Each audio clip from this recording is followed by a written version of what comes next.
They have to have an exception to go at the square or, be on a public road, unless you're an ice cream truck, and then you can go through neighborhoods and stuff. But, so it still has to be on commercial property. So we get everybody, 1, 2, 3, 4. Missing Ralph, I guess. I think we're good. I'm sorry. Ralph not here today? He is not. He's on vacation. I don't even know where he is. So all I heard was, I'm out of here. I'm out of here and I can't wait. And he's gone the whole week. So Okay. Wow, okay. it's Good for him. it is good. Oops, sorry. My phone is dead. We've got a lot of our business stuff. We've shifted to the bottom in case anybody has to leave, and sure enough, we have that. So I'm going to call to order the meeting of the Roswell Downtown Development Authority for the date of September 4th, our regular meeting. I guess the first thing is to have a motion to approve the agenda. I don't see any changes to it. I hope to add a couple things, but they're not on. I can't do it. I move to approve. Second? Second? All in favor? Aye. Approved unanimously. And the next would be a motion to approve the minutes of August 7th, our last meeting. Would we not also approve the minutes of August 14th? Because it's in here, right? Yep. Yep. Yeah, that's what the work session, I'm sorry. Okay. That's okay. I just want to make sure there was no reason why we shouldn't. Okay. Do I have a motion to approve the minutes of August 7th? So moved. Second? Second. Approved? All in favor? Unanimous on that? I guess the next thing is pretty short. You can look at it on there, is the minutes for our work session on August 14th. I move that we approve the minutes from August 14th. Second? Second. All in favor? Aye. All approved? All right.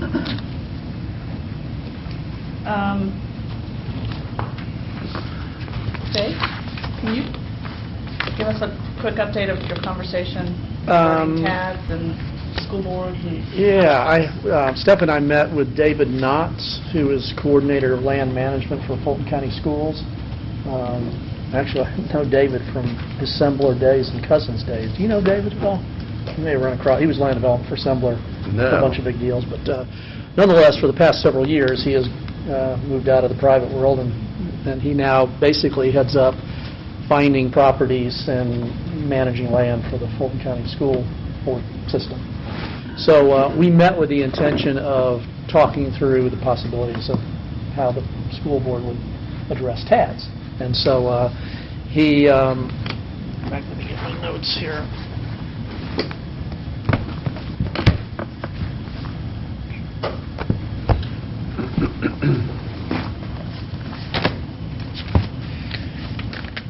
He said about the only deal they've done in recent memory was East Point. And so we have a contact to be able to talk to Jennifer Fine over there, but it was basically related to Camp Creek Parkway, which was a rousing success over there, and was done at the right time, right place.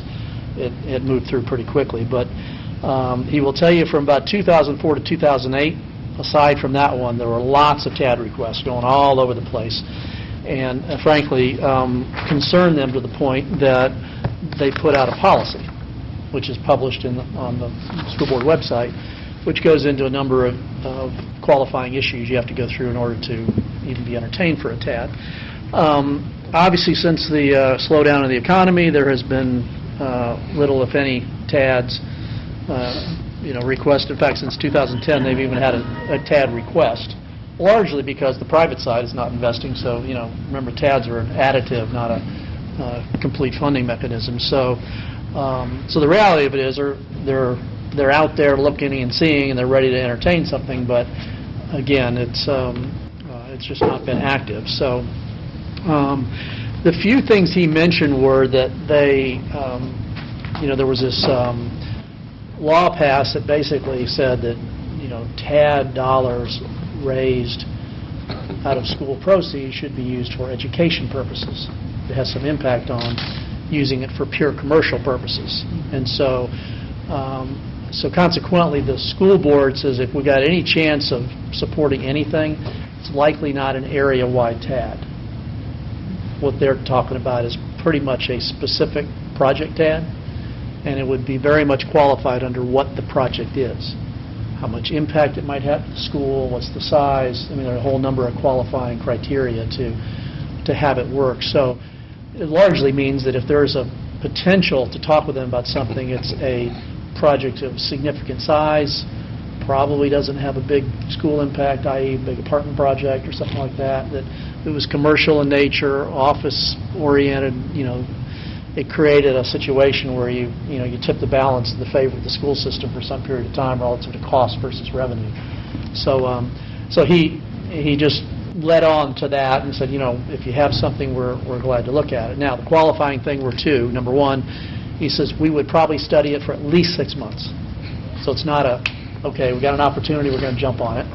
And secondly, is that in order for you to move forward, there's application fees, and there are studies to be done in that 6 months. So you could easily be spending $20,000, $30,000, $40,000 just seeing if you can qualify for a deal. So it's not, I wouldn't say it was the most sort of welcoming kind of approach, but clearly school-based TAD is, with 50% of the school revenue, it's a big number if you can get it to work. Let me ask you, based on what you just said, what if you did have a TAD in the whole district, and the part that was the school-associated part to satisfy them went towards, say, a computer museum? Yeah, for example. Just for example. Just for a loose hypothetical. To be education-based. And then you'd still have the rest of the money to going towards, buying and protecting, projects in the district and doing our normal business. Their challenge is when you have an area-wide TAD, and the reason why this was brought up is where we are in the tax assessment base. We're probably as low as we're going to be for any reasonable period of time, right? So if they say that we will pledge our increment to TAD, and let's say we take the whole downtown development authority area as the most expansive area it could be, the challenge will be that they cannot foresee how those funds might be allocated at a future point in time, which is why they seem to be more open to talk to me about a specific project so I know exactly now what can happen. I mean, a good example is the West Side TAD in Atlanta. It generated just this big bucket of money, and it was decided on over multiple years as projects came up and so forth. So the school board really didn't know how it was being spent when you're dealing with an area-wide situation. And that's the rub, is that they don't know that, especially as strapped as school boards are right now, for you to take away a big increment when they're running on the edge. Hypothetically, take that a little farther. If there was a TAD, say, at the Holcomb Bridge and the Highway 9 intersection, and you could say we will use 20% of the TAD proceeds toward an education facility that would be used by a certain area. Yeah, Would that be appealing to him? Yeah, I mean, you're defining a fairly small area versus a fairly large one. It's not huge, but it's not. It's not a small project. Again, it wouldn't necessarily have any residential in it either. Right. But apart from that, doesn't there have to be some plausible explanation or illustration that through the use of the TAD funds that net long run the tax base for the longer term school tax assessments would be improved? I mean, really, isn't that, they can't just say, oh, you're going to build a tutorial facility and have that as a big league. I mean, this is from what I've read and looked at it. But the rest of the development would, after the TAD time period burned off, they would be receiving additional revenues from the... There should be, my understanding is that there needs to be a demonstration or a use case that says, here's what, if we forego this short-term revenue collections that the school board would otherwise receive, that then by investing it in this development project, that the longer-term tax base and hence the assessments in the long run to the school board would be enhanced, and so therefore then they can say, oh yeah, that's, based on the assumptions of NPV and IRR, blah, blah, blah, blah, blah, this makes sense to us. Well, wouldn't that be the case if you were to just, because we wouldn't do a TAD if we didn't have any projects that were doing that, but maybe you do the TAD, I just want to get the framework, because I'm not even thinking, you do the TAD, and this, three-quarters of it answers to that question in the future, you're raising the underlying property values in a big way by the new development that's coming in, and they'll get a portion of that once the TAD runs. Well, remember, you're typically selling a bond against this revenue stream. Right. So it's the bond makers who are underwriting And whether that further, increment's going to be it there. impinges Right. upon their bonding capacity. That's another issue. It's not just the taxes foregone in the whatever the 3-year, 5-year, Sure, 10-year period. sure. It's reducing their Well, actually, capacity. it's typically 20 years, 20. 25 years. It's a very But long it's period of whatever, time. but that got, Yeah, but in the theory that what you're doing is you're taking away something that they don't have anyway. And if you had the crappiest area in town, that tax base, I can show you area after area where the tax base has actually gone down over the last 25 years. Therefore, there's no increment there at all. It does not exist. If you had done it going back in time 25 years and said, we're going to pledge all this, you pledging zero. They have nothing. So if you're in a bad enough area, the whole idea is you're taking imaginary stream of money that doesn't exist, and you're spending it today to try to actually create it, is what it amounts to. Yeah, the balancing act, though, is the cost side to the school board. Okay, we take an area that is underperforming, we make it better, the taxes rise, but guess what? We added 500 school children to the system, right? And so then the school board would say, well, wait a That's minute. what I would be concerned with if I was them. Well, it is. More so than Yeah. worrying about some imaginary stream that you're not going to be getting, that just... They're worried about the impact of too many students. Well, sure. Yeah. We've used an example about, let's say there's an apartment complex and you want to remake it to a mixed-use center of some kind, all right? And you have, 150 children in that apartment complex, and you'd say, okay, well, all right, you're buying a complex, you're removing it, 150 kids are getting taken out of the school system. Well, the first question the school board, David brought up, he says, well, where are the kids going? Are they still staying in our school system? Have you really just, and then there's the human side of this. Just move Did you just really move them somewhere else in a adjacent place or whatever? Yeah. So the net of it is, for us, how we deal with TAD, and it's going to be interesting if you want to, we're following Doraville right now. Doraville is going through a TAD process. They have created their urban redevelopment plan. They just went through it last Monday night, and they were going to either do the entire city or they were going to do around the plant down there. And they chose to just do the plant because they thought they could quantify it better. That's the starting point. The advantage on that, you can quantify it. Yeah, you can quantify it. And so once they get the urban redevelopment plan, then they can begin to define the tax allocation district, and then they can begin to talk about, who participates. Well, a good example of DeKalb, you've seen DeKalb County Schools, they're so far behind and just even meeting their budget, so the idea that they could pledge any dollars associated with it is going to be a push, too. Fulton County is in much better shape relative to, their finances and such than DeKalb County is, as an example. But the net of it is, what I would say, sort of give direction to this is that, if we have a project that we think comes up and it's, needs to be of some substance in terms of size and dollar amounts, that we could go to the school board and talk to them. And it wasn't like no, we're not in the business, and they don't have anything else really coming at them right now, so, but for the right project, they have a policy that says they will entertain it. So that's I guess the concluding remarks is it is a toolbox item with some qualifications around it. So. Anybody have any more questions? Now, I won't go into all the 18 questions you said we have to answer to even be considered for it. There's just a lot of stuff to. Oh, yeah. To So it's even- not an easy, bottom line is, it's always kind of sounded like kind of an easy thing. It's not even close. Well, And never anything None of that- this is none going to of be these- easy. But of the magnitude, it sounds Just like. understand that much like it's a bond, so it's a loan, and as such, it's got underlying underwriting criteria. So just like any bank or anybody else would say, all right, or in this case, a bond holder says, you got to be able to tell me how I'm going to get paid back. And then the school board has to be able to answer the question is, well, yeah, how am I going to get my increment paid back, and how much of my increment might I retain to cover some cost side issues? So that's why it takes some time and goes, and it tends to seem to work better for very large projects. You know, Like it's Dorville.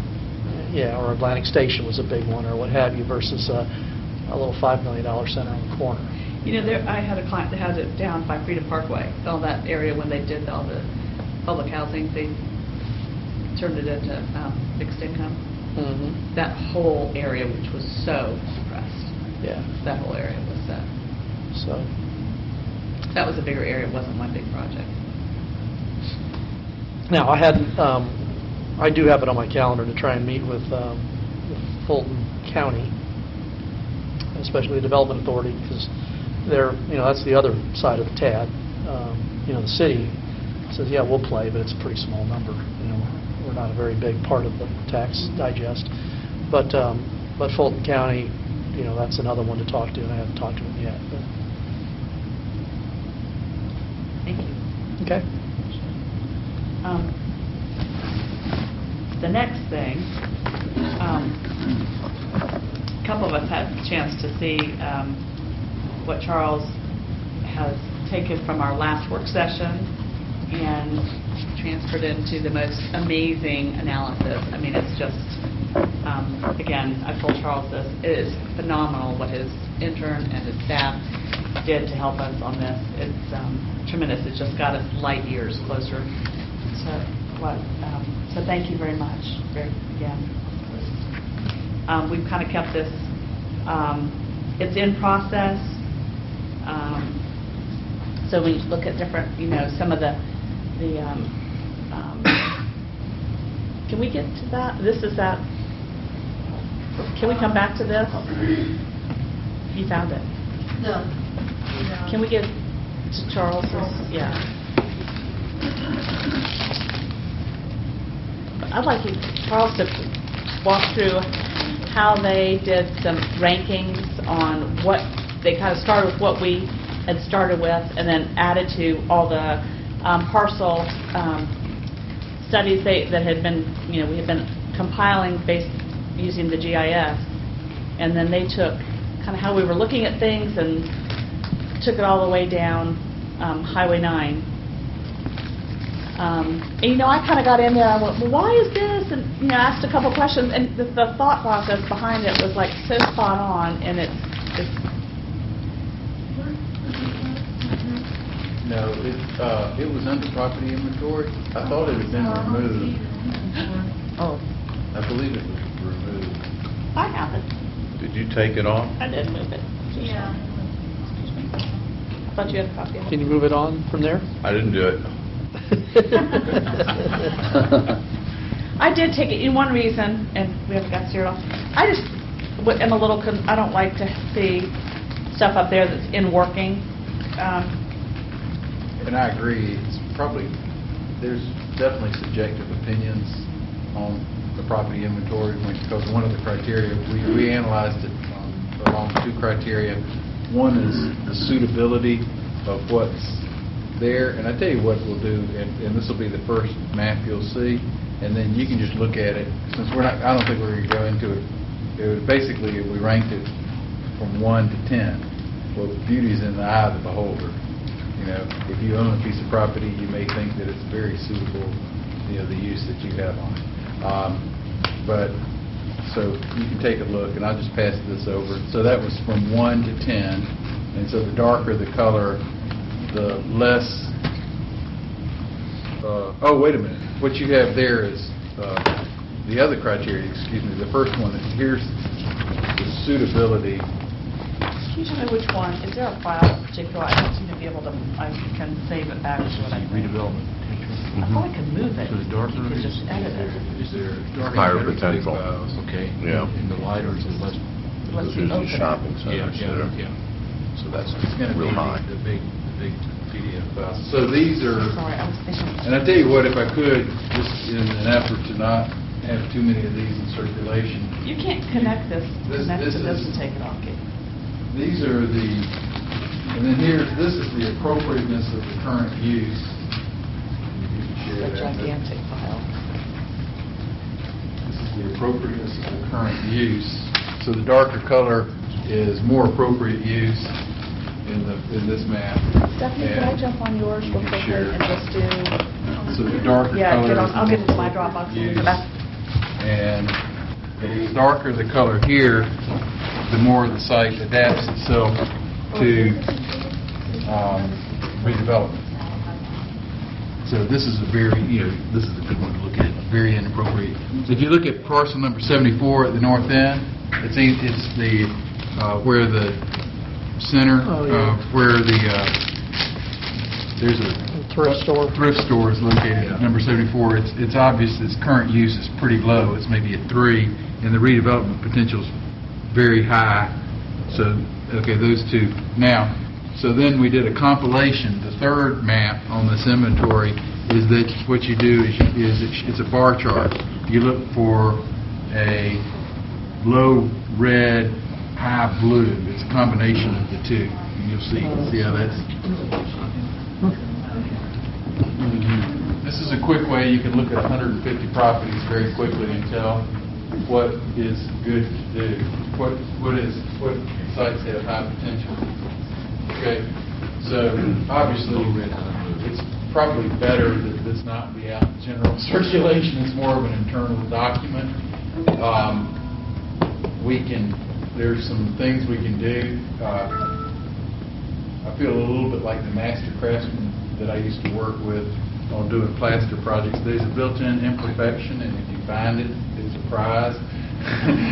There are a couple of errors that I know are on it, but rather than do a lot of revisions, I feel like this is a good first shot. And if we're not going to, we know what to watch, and if we're going to be working on a catalytic project, then my recommendation is maybe we can apply some of the same methodology into a smaller area, but if we're working on this broad area, that we just kind of hold up. Yeah. I like Because, that. Very good, Charles. Isn't it amazing? There's a couple of huge. Do you have any questions? So I did want to, we flailed about some, and I wanted to kind of bring it to Something, conclusion, yeah. some sort of conclusion. Right. And this is just Charles McMillan going down and ranking those things 0 to 10. And we made city projects for like graveyards and stuff like that clear so that they don't rank out. Just kind of removes the clutter. So I'll look over Selena's shoulder here. When you see something that's high red and low blue, then it means you're probably not going to do anything. Let's see, high red would be... Like on the square. Yeah, like on the square, you're just not going to... You may repurpose those buildings, but you're not going to redevelop them. So the thrift store is all. Except for the It's CVB. almost all blue. It's so blue. There is a, you can see there. I didn't give anything lower than 2. I had nothing but a 0, other than that. Basically, if it's 0, it's clear it's a city property or a cemetery. Okay. So that's a fairly concise way of your 3 hours in here beating this about. We're not done. Does anybody have any questions? This is great. No, good stuff, Charles. Did you put these in the Dropbox and then take them out? Because I thought I saw these in there. Yeah. That's what you were saying. Yeah, Put 'em back I in. saw them there for a little bit too, so, yeah. It wasn't You go. tell me- I had been looking at them, and I... I got offline copies of them, but... Oh, do you? No, I had offline copies, but then they sync up when the next time. Oh. So they disappeared because I had them before. Y'all want to keep it out and get this, you certainly can. This is methodology that you and I may want to use on some other things. It's in process, you know, you want it, nobody would know that. This is, why don't one of y'all keep a copy of what's on there? That's it. Do we want to bring this up here and talk any more about these, or? We can do it. I You wanna do know we have a lot going on. Should we just? I think we keep going and let Okay. this But sink in. But do you guys see what, the whole purpose of this is that when something comes up, like we're looking at these catalytic projects, you know, we can go to this and we can at least get a reading of how it's meshing with what we're forecasting and the other analysis that we were doing. We were talking public-private timing, impact, all that kind of stuff. We haven't finished, so we're doing that. Again, thank you so much. A real big, huge contribution of not only Charles's time, but his staff's time, and we are so grateful. The next thing is the Catalyst Project, City Square, I guess you'd call it. We had, kind of, that's where we have probably the biggest... You want to show the news now? Yeah, can we see it now? Stephanie? Now that I've moved everything to that folder, we can move it back in here. You want to keep these, or want me to hold them? There's something in the air right now. It seems like every project I'm dealing with, we're getting calls from reporters. Because they're so excited to see somebody doing something, huh? It's because you become such a controversial figure. Lightning rod. It got dark.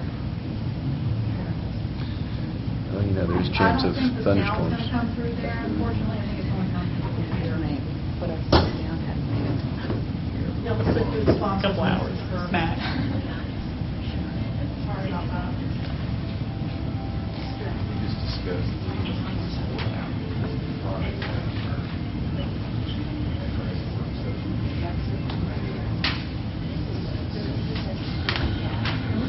You think they'll get rid of these bags in demise? Oh. Stay blatant, watch the Democratic Circles of the convention. Bay, no, I've had them. I got super deprived last week. I stayed up way too past my bedtime. Right.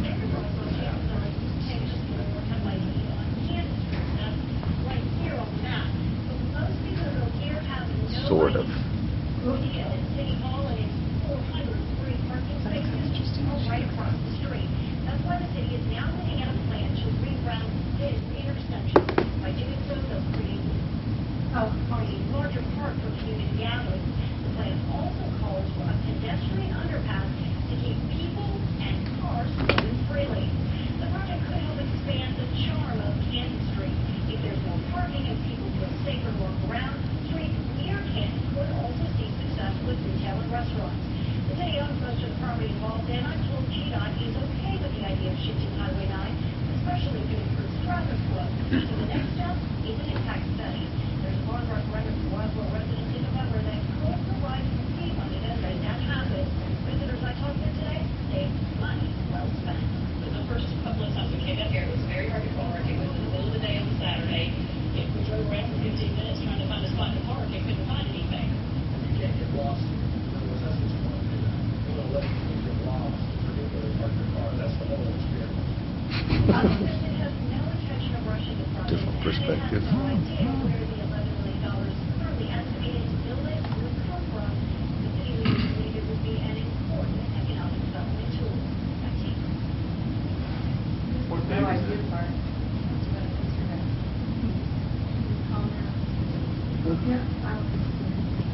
Is that missed? Yeah. Yep. Yeah, yesterday. You guys all missed it. Darn. By the time I called her, she'd already solved it. I'm pretty she talked to you. But yeah. Did she ever get the mayor? Nope, he's gone. She said that he was on a ferry boat on the way back from Nantucket or something, and I'm like, I don't know. It's funny how people think we're all like related, like we all know where everybody is. We all live in the same dorm. But I did give her Monica's number, though. Yeah, but unfortunately, I put my phone away for the day.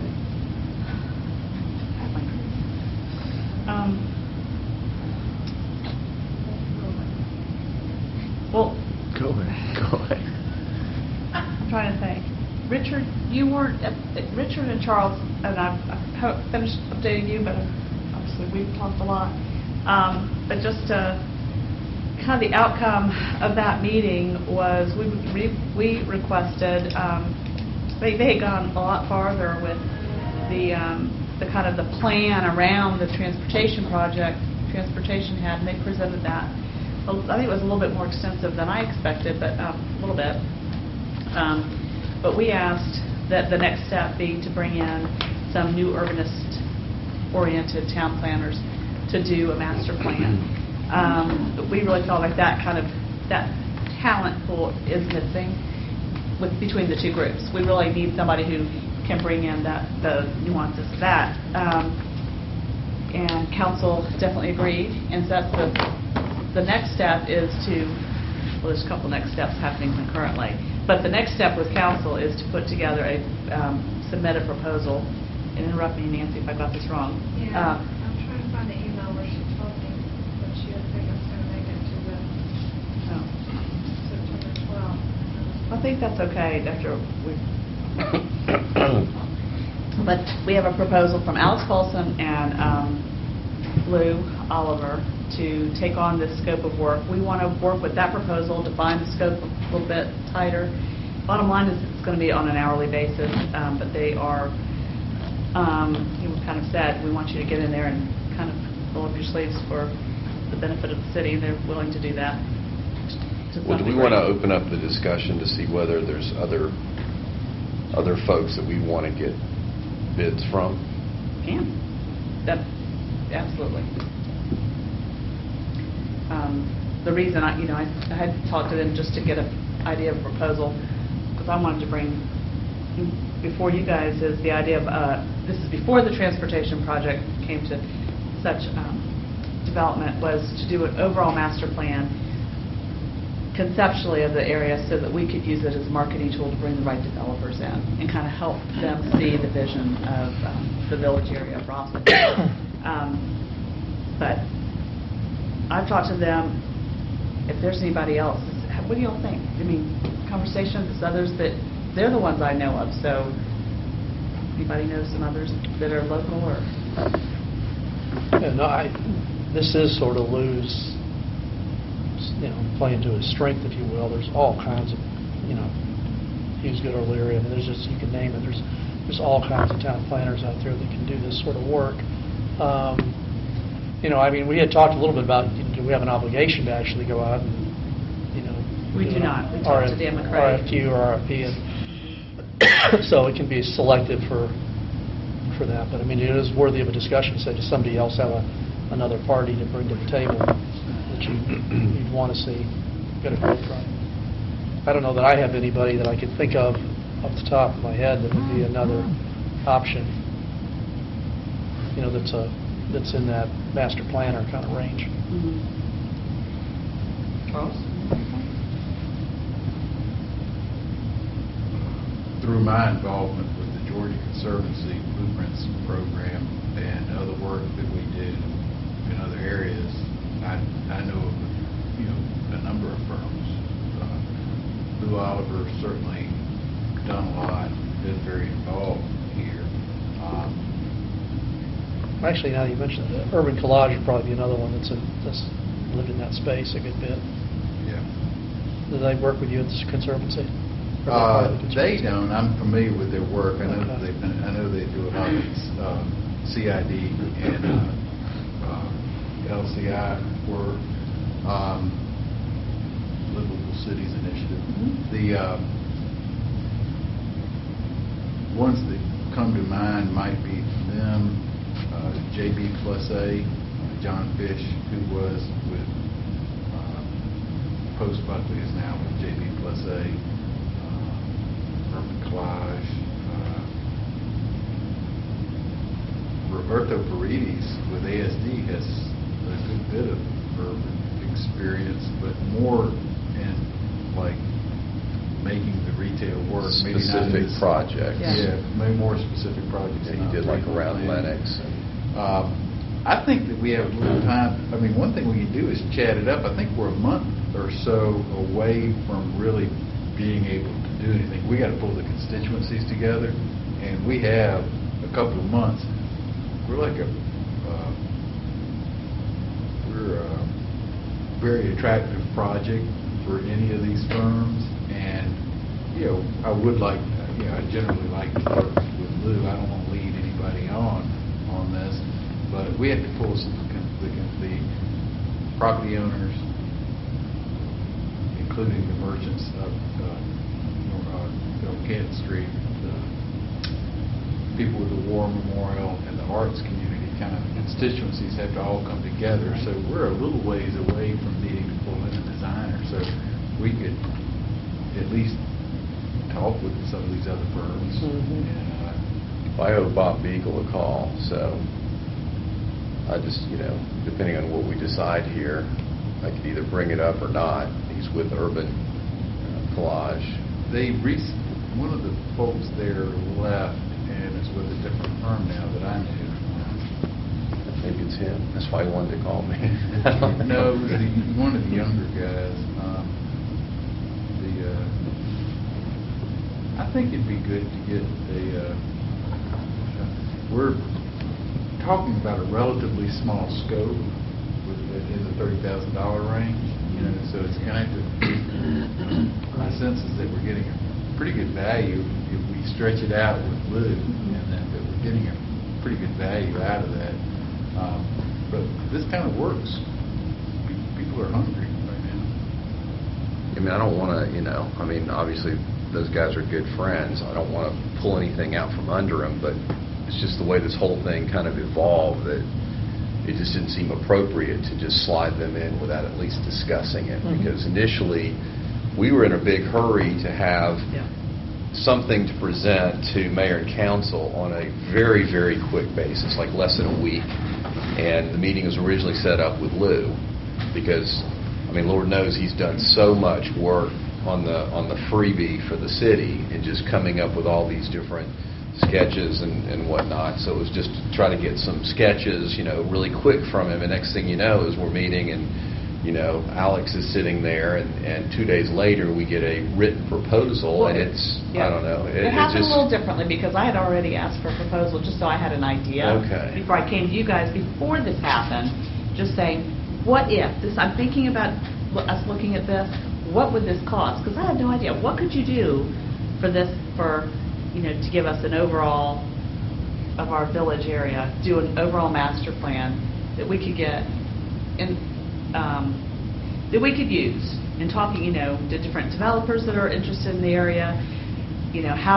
What does it look like? What does it feel like? Kind of some perspective sketches and a high-level master plan. I just wanted to know before I brought it forth instead of just bringing it and then just going out and bidding something. Well, that makes me feel a little better because I didn't, And then I called him. And I was just kind of surprised at how the whole thing went, but that makes a whole lot more sense. And then then this came up, and so it was just a natural thing of needing it quickly. Okay, we've talked about this. What if we, change the scope, get it a little bit tighter, how many meetings, et cetera. And the price didn't change. They kept the price the same and added a good bit of scope. And I asked for Alex. I said, how do you know Alex? Not how do y'all work together? Because I kind of sensed that Alex has a pretty strong commercial, that they have two sets of talents, and that they would work well together. And they go, oh yeah, so. Well, they have. They even have the engineering side, with Alex's brother. So, the whole package is kind of from the La La Land of Lou to, real architectural drawings from Alex and real engineering, from Randall. Well, and we were on such a tight time frame. That's why things were happening so quick. Is that I tried to keep calling everybody, let everybody know how we're what's going on. But we thought that we might need to have a number to put in front. We did need a kind of a number to put in front of council, and I didn't want to. Well, I've been the one suggesting that in order for us to do this right, it's kind of like a zoning. You just don't want to create surprises for groups that have stakes in things. And that process is slow, you just can't force something to happen. It needs to happen in its own due time. And so things like the War Memorial and the Walk of Valor Rotary, and certainly the merchants of Canton Street are going to have comments and things to say. And who's my third one I'm missing? Property owners. No, he did Property owners, arts. Arts. Merchants. There's only And three. parks, actually, parks as Okay. well. Yeah, well, they're property owners. Okay, so you have, the arts group. Yeah. The arts group is the third one. And so, which Lee J. Howard was just calling me right now as we were speaking, wanting to get together. So, I mean, it's apropos that somehow he must have been hearing it going. But, so my point is that we can try and get a proposal and a funding mechanism in place in like 30 days and say, you know what, we're outrunning ourselves.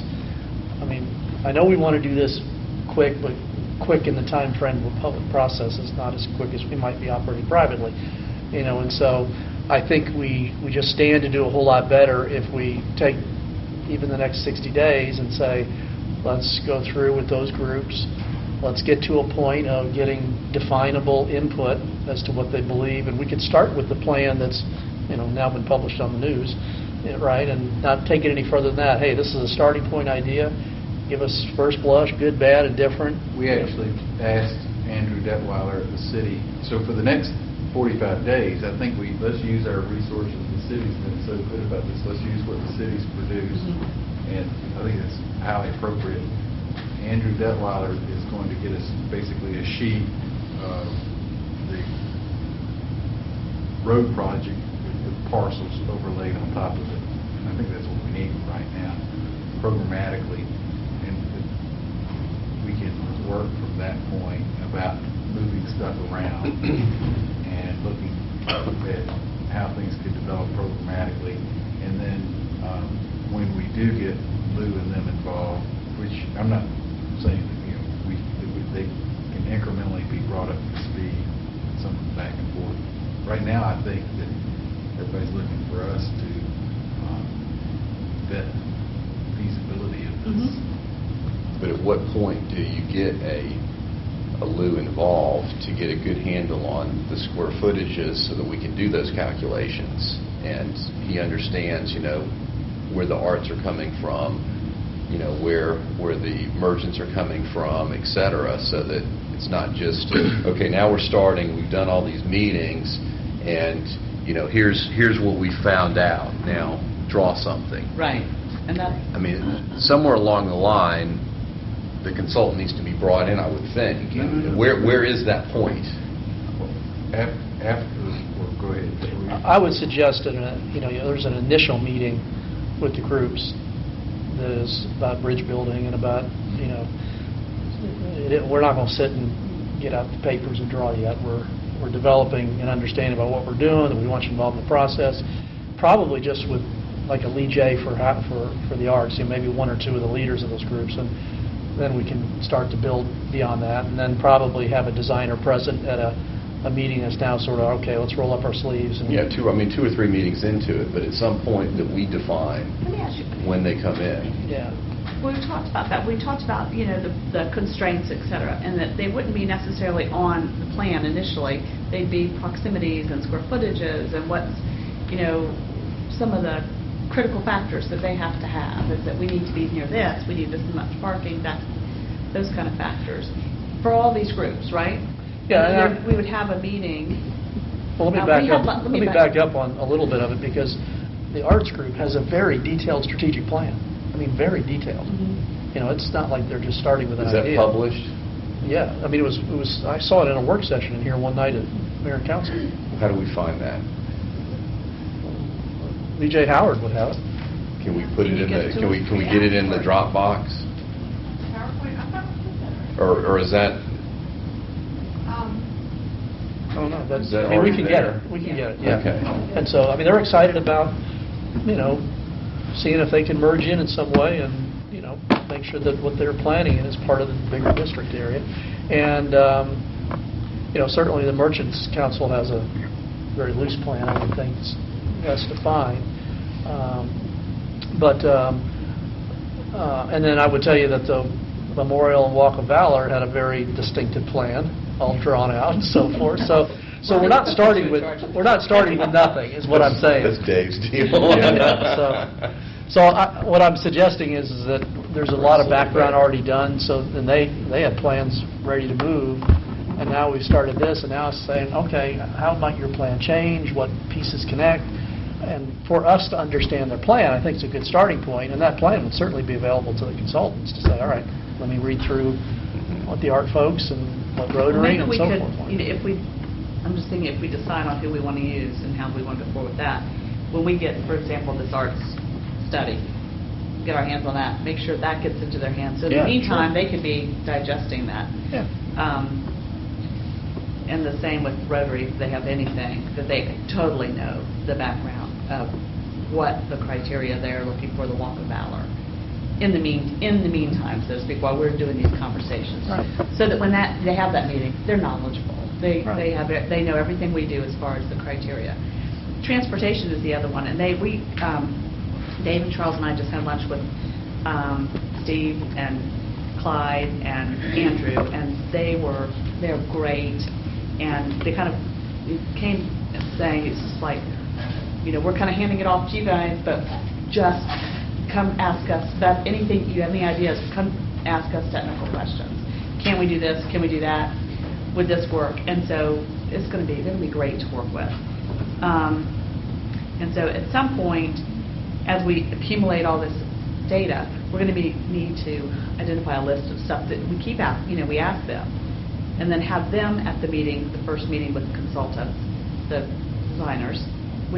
That's what's my thought, is that they would need to be there in order for there to be some interchange as far as ideas. Because I suspect that meeting should involve a site plan, lots of, trash paper, and generating some ideas.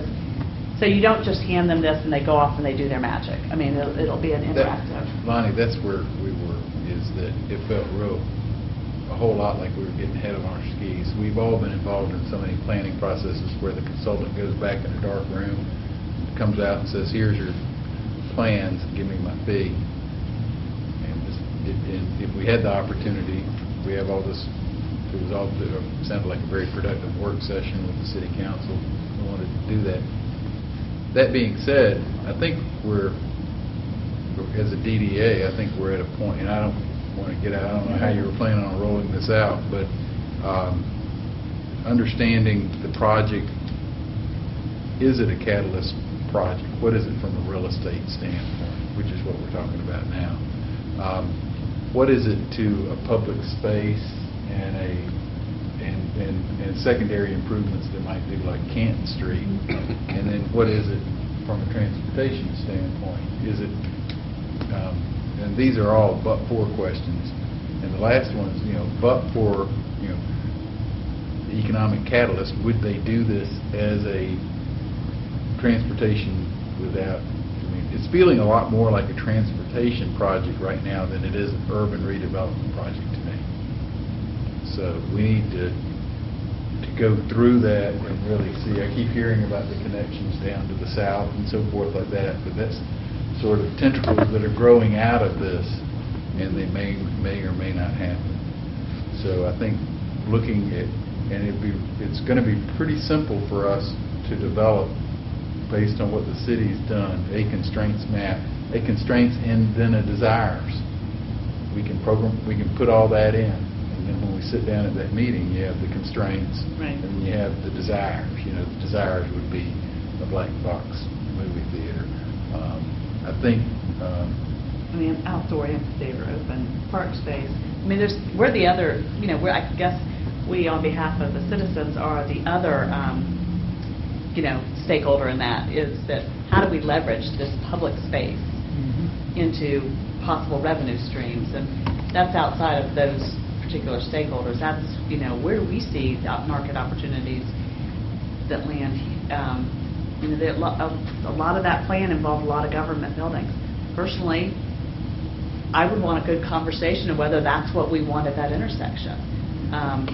Will that create the economic impact that we're looking for? I question us doing a catalytic project based on the aspirational goal of forming Milton County. That's too many what-ifs. Okay. That's just so, If that happens, we'll accommodate it. Yeah, I mean, I think, you know, exactly. We funny. can have a Plan B that'll be, if we want to Yeah. be, city hall. That would be more of a Holman Bridge corridor. Well, see, you That's what I start said. getting into all that kind of thing, it becomes politicized over that issue. The other thing, too, as a private sector guy, government buildings, I don't find particularly attractive for downtown development, you know? I mean, It's not a real catalyst. No, it actually ends up being a wall. It's a 9 to Right. 5 Look at negative Square and thing. They're all government buildings. You don't feel good about being there after Yeah. the other thing, too, is that, I'd like to, I mean, we don't have to delve into this right now, but is this, most of the time when I get involved with the arts, it's always like someone's subsidizing it, you know? And is the city subsidizing this art thing, or is this a market rate deal? Because I haven't been involved with a market That's a rate good deal arts question. deal That's a good- yet. That's a good question for the arts group, the Okay, Jay and so this group. I keep hearing all Well, these big numbers. She could do some, if they could let loose, they could do some fundraising, and they feel really DEC good. has said they could do a capital campaign with fair nothing. That's been one of the challenges that, in my philosophy versus some people on some of the staff really is, are we in the cultural arts to present or are we to facilitate? And I think there have been opportunities for facilitating where we could make it market rate, but we have to not on that rate stuff. Well, that may be a place where we get involved, and it would make a lot of sense, and I would suggest that when we deal with that, I always try to keep thinking 3 buckets. That's why I do the property owners, arts, and then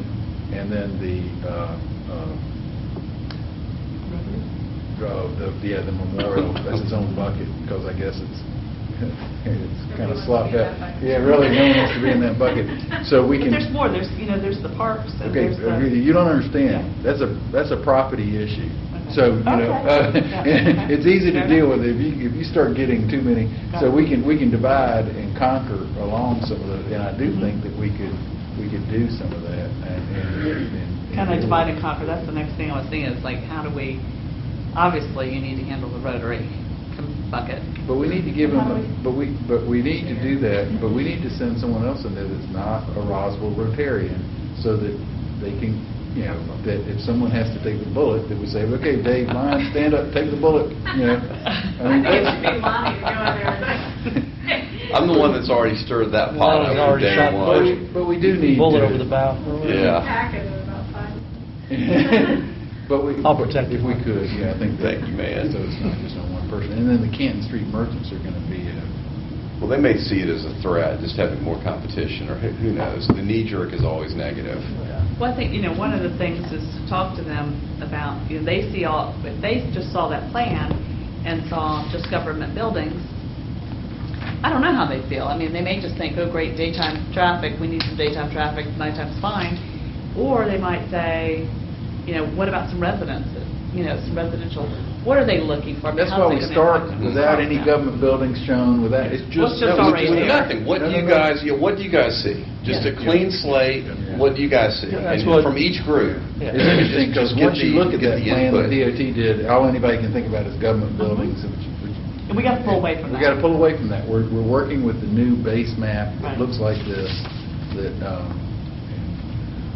so let's work from Right. that standpoint. Well, I'm with you, Charles. I mean, it does feel like of course, everything feels like a transportation project, and if they had their way and it was purely engineering driven, we would have like 5 freeways in Roswell, and none of them would even have an exit ramp here, I mean, it would be just getting people funneled through from all these different points, point A to B, and just get rid of the speed bump in between, which happens to be our community. So, and that's kind of what this does. I mean, I see this being much faster than what it is right now under the current design, and that is a concern. I mean, I know we're trying to route people underneath it, but there are places where they're going to have to walk across, surface level crossings to be able to connect this area. Well, I propose a period of discernment where we go through this real hard and heavy. I don't think we'll have it done by next month, but we'll have an indication of where the bad spots are. we will have tipped over all three buckets, and, you know, something, and something's going to fall out, and... So would you consider like like today, you know, my thing about the trees, I mean, I really, when I look at all the ways to slow down traffic that we are allowed to use, that really, to me, in a sense, creating a sense of place and pedestrian. Putting a tree in the road? No. Actually, how, you know, do we do wider medians? Where do we have those conversations? Is that the property bucket? Charles? Is that? I don't know, it sounds to Or me is that- like there's a road design. Yeah, if they're I on the think- road. I think it's a road Speed of the design. road makes a difference what DOT will allow based on how fast the cars are going to go, which, you know, if you're narrowing lanes, But it you're narrows. able to get where you want I think we need to have that fourth bucket, which is road design, and kind of considering this, and we need to revisit this. Because right now, that design, I don't think accommodates the pedestrian well enough to really provide that connectivity right now. I think it has the potential to, but I think there's things you can do. Right now, I think it would feel like you're crossing a really big road. Well, it's huge. I mean, the Yeah. drawing as it sits in places is huge. Their big thing is the underneath connection and the tunnel that connects up. I think that's limited vision. I don't think that's enough. Because you're going to be assuming some of the properties north of Norcross are going to be developed. There's going to be, people are going to be wanting to cross there. You've got Pure, all that little niche of activity going on. You're going to have people crossing up there. I mean, how does it?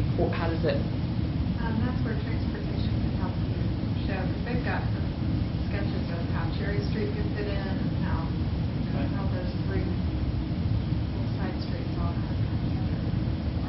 Because if it doesn't feel right on a pedestrian scale, it's not broke. You know, unless you can really improve the pedestrian experience. And there's only so much that you're going to be able to do to humanize Highway 9 running through the middle of Roswell. I mean, unfortunately, it's kind of... That's the reality. Yeah, that's the reality. I will say that I am hearing DOT say and do things that it never occurred to me that they would ever go this far. When today in lunch, they started talking about focal points and the grid system, and I was like, I mean, they really had. No, I think they're bringing an open mind and not just a road network. And somewhat interdisciplinary, which is good. I think Yeah. we can, Yeah. I want to Very build on that cooperative. as much as we can during this one period. We have property owners, arts, Rotary, and roads design. Yeah.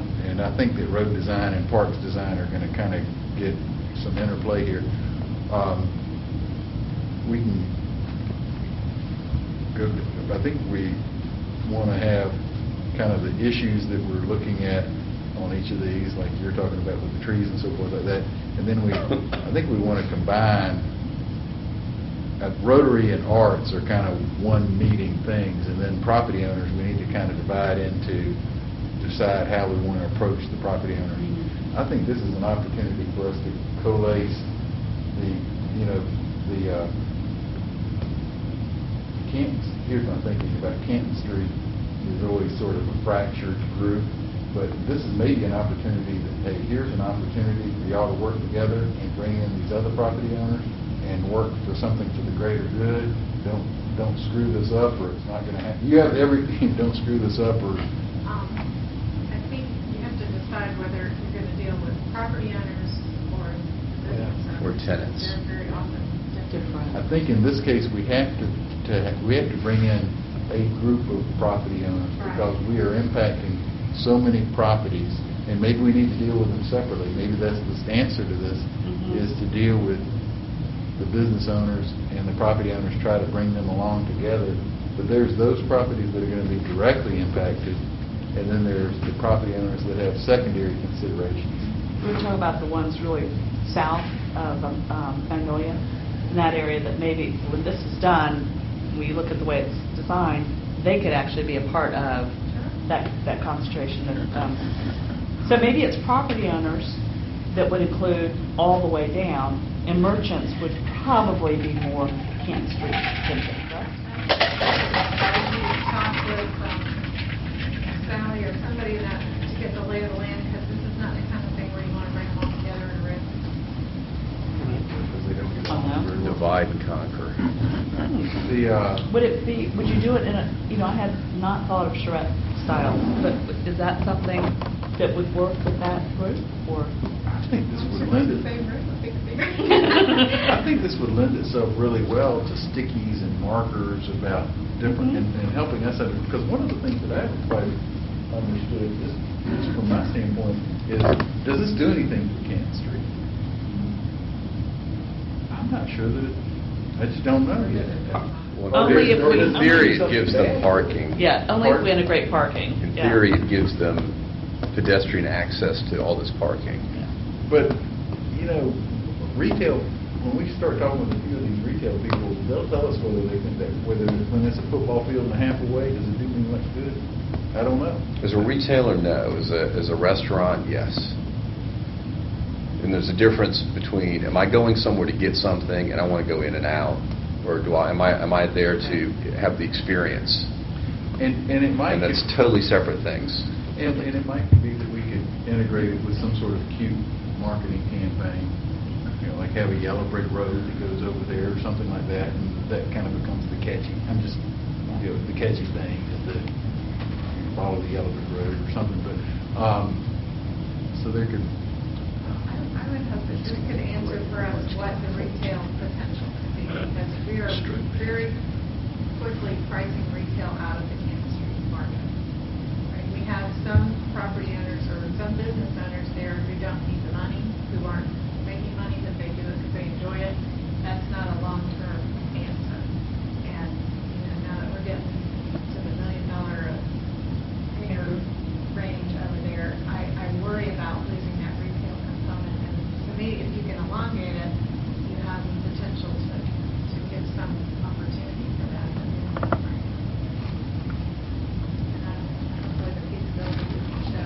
Well, too, if you take that theory and say, right now, the only retail opportunity really centers around converting an old house or something if you're on Canton Street, as opposed to saying, if you go south, you can introduce, product that's more efficient, that's, rebuild it, it doesn't spaces. cost as much to do.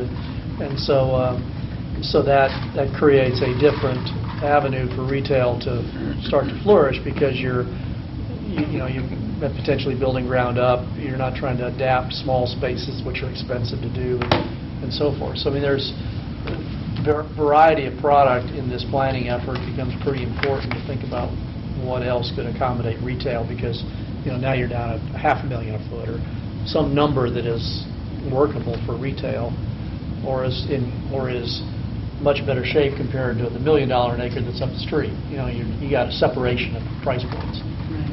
So, And I think we talked about the separation of price points. That's going to be for the long-term viability. I think that's very important, particularly we want younger people to be living in downtown, as far as places to eat, places to shop, things like that.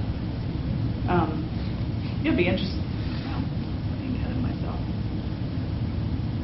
I think anthropology has gone into some interesting markets. Going into Avalon. Yeah, oh, like going to. You were telling us that, Green. And finally, about the third day you said it, I said somebody, my kids love that. Yeah, you know what is it? They're telling everybody about it. They're excited about it. It's good. They just don't know exactly what it is. Well, they've got one at Huff Road, which Right, you Midtown wouldn't West. think that That feels just like Buckhead, though, because, It does now. yeah, it feels, it really does feel like you're in Buckhead when you're there. What's the best way does anybody have, you divide this up, do we want to just divide this up where a couple of us are assigned to this and we just kind of come back and bring it to a meeting? I think we do that, and I think we put the desires, for instance, that would be really good to do with this extension. This is good new information, Nancy, about, extending the feasibility. One of the challenges I feel like we face is that, it's not that big an area we're extending to. it's hard to have tentacles coming off of two big roads coming together.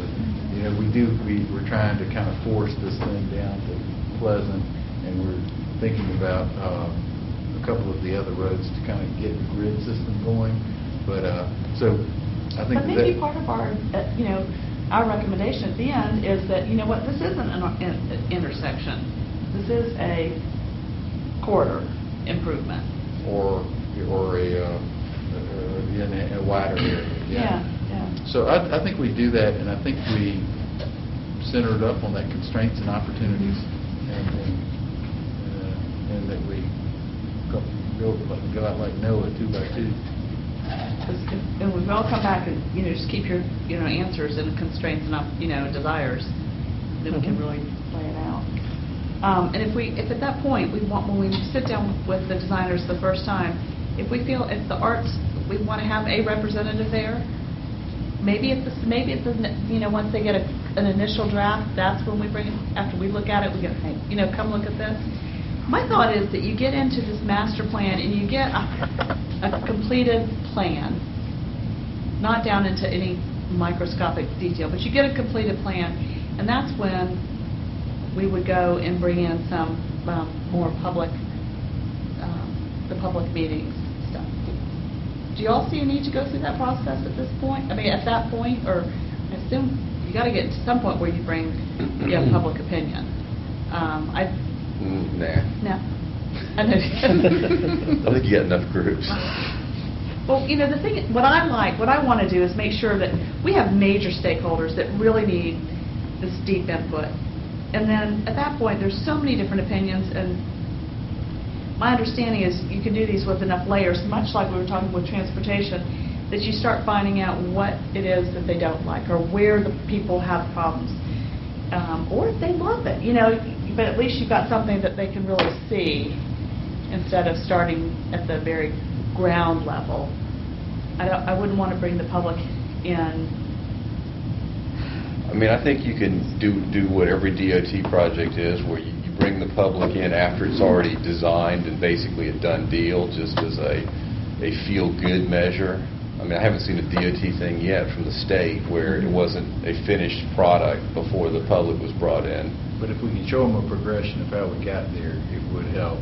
Yeah. And this, what we're doing here over this next month can really help with that. And I do think that we maybe have, like with market rate and retail, have an expert and then have somebody who is just sort of a cognizant member and also would learn about it some. Like Ralph would make obvious sense with the retail. But then... Well, I'll be happy to go under Dave's protection. Talking about the Walk of Valor. I've already gotten a lot of input from people regarding everything from the historic nature of Smith Plantation and putting it there, to Janet talking about how she was on the original committee that put together the war memorial that's down there now, and how it's not appropriate to move it somewhere else. I mean, there's already some extremely strong opinions out there as to how things shouldn't go.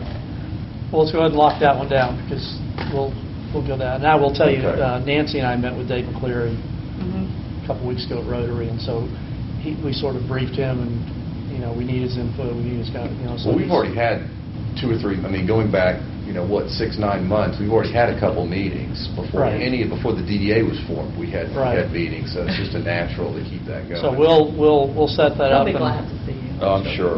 We'll at least have a meeting before the end of this, before our next meeting, monthly meeting, so we can, in the next 30 days, so we can. You just call me, email me, and we'll. Okay, I'll talk to Dave. Give it There may be time. some folks beyond Dave that he would Sure. say, Yeah, I don't 2 or wanna- 3 people that are kind of key behind that, so.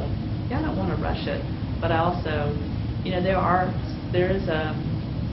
the political environment will shift next year when we go into election period. I mean, I do want to see, there's a period where not much happens, typically. I mean, we just need to, Okay, well. again, not to rush it. Okay, Charles, you're already working on the DOT side. Yeah, but I'm I'm the engineer, so maybe, I'd be happy to. Well, you need a team with somebody, of course. It's Sure. just-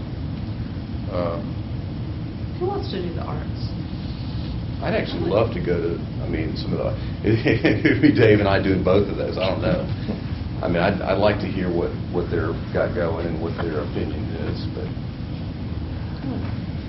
But I could do, I think it'd be good to have you understanding about the parks and kind of how you seem to have the passion for making that space work. And I don't understand, and I'm Yeah. concerned with it because, we have a ceremonial park down at the square that you can't really get to. Right, And right. I don't want to create another ceremonial park. I want to have a piazza. well, it's the interconnectivity, so, I mean, that's, if you don't, again, the pedestrian scale of Canton Street, they're so attractive, and I can't believe that with that. So where does that go? That goes on properties? Yeah, under property owners, I have parcel owners dealing with parcel owners. So it feels like we need to be talking with people before we get too much further along that own the property. Yeah. And then there's retailers, kind of the business side of that. I could do that with Ralph. Would that be where the property part falls in? I'm trying to follow your categories. Well, these are subcategories underneath. And then you have parks, parcel owners, retailers, Mhm. and then parks and public space. Okay. So that's one bucket, but it's Okay, well, by Ralph and I far the could- biggest bucket. Ralph and I could work on that bucket. I mean, I do think you need to have some respect between the landlord-tenant relationship as well, and not treat those as completely separate groups. I mean, as a landlord, I would be a little upset if somebody just went to one of our shopping centers and started talking to all the I think tenants. we need to talk with the and- property owners first, because it was kind of I kind of laughed about it, but when they did the planning down at the south end of Highway 9, my building was shown as being underneath the parking deck, which, the plan didn't go very far, but I thought it was kind of funny. Not everybody thinks it's fun. Not everybody. We get emails like that, they're not so mean. Yeah, I think we definitely have to talk with the Haha, property. usually we're parks. A non-revenue producing park. Well, we could, I've got some of the contacts for like individuals, like some of them are there fairly Some of the frequently drawings and are I've very seen in the amenable and Sandy very- Springs thing, it's it just will go a long way that you incredible. have started. Yeah, and I think that then we, so I think that and the Can I park. put you on here with Ralph and I? Sure. Dave, Richard, you'll all be very quiet. They're smart. Where would you? They're really smart. We got a really bad one coming up. Which one's left? It was arts. Yeah. All right, no. Why is that? Huh? I'm just We joking. haven't really hit that plane on the latitude line. Now, who's arts? Who do you have for arts? I don't have anybody yet. You've started those conversations, but trying to do both of those, I think is going to be a lot of, what do you think? Yeah,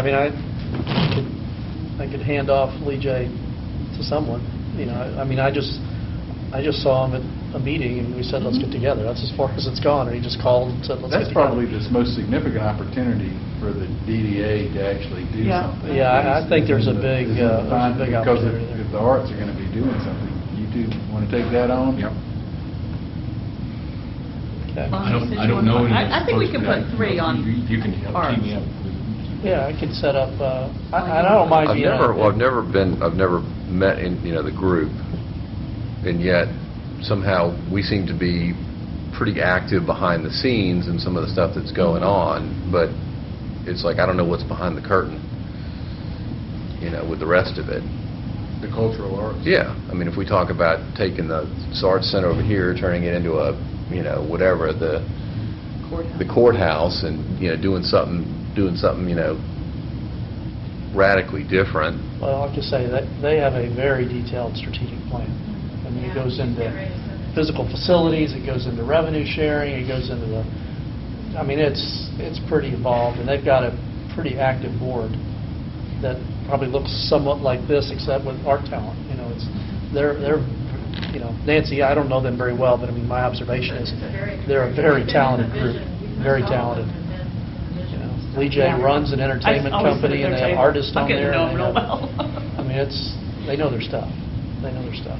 Why don't we put 3 on each of these? Because it's really nice to have a meeting with 2, and our schedules are just... You may not have, crazy. yeah, more than 2 show up anyway. Yeah.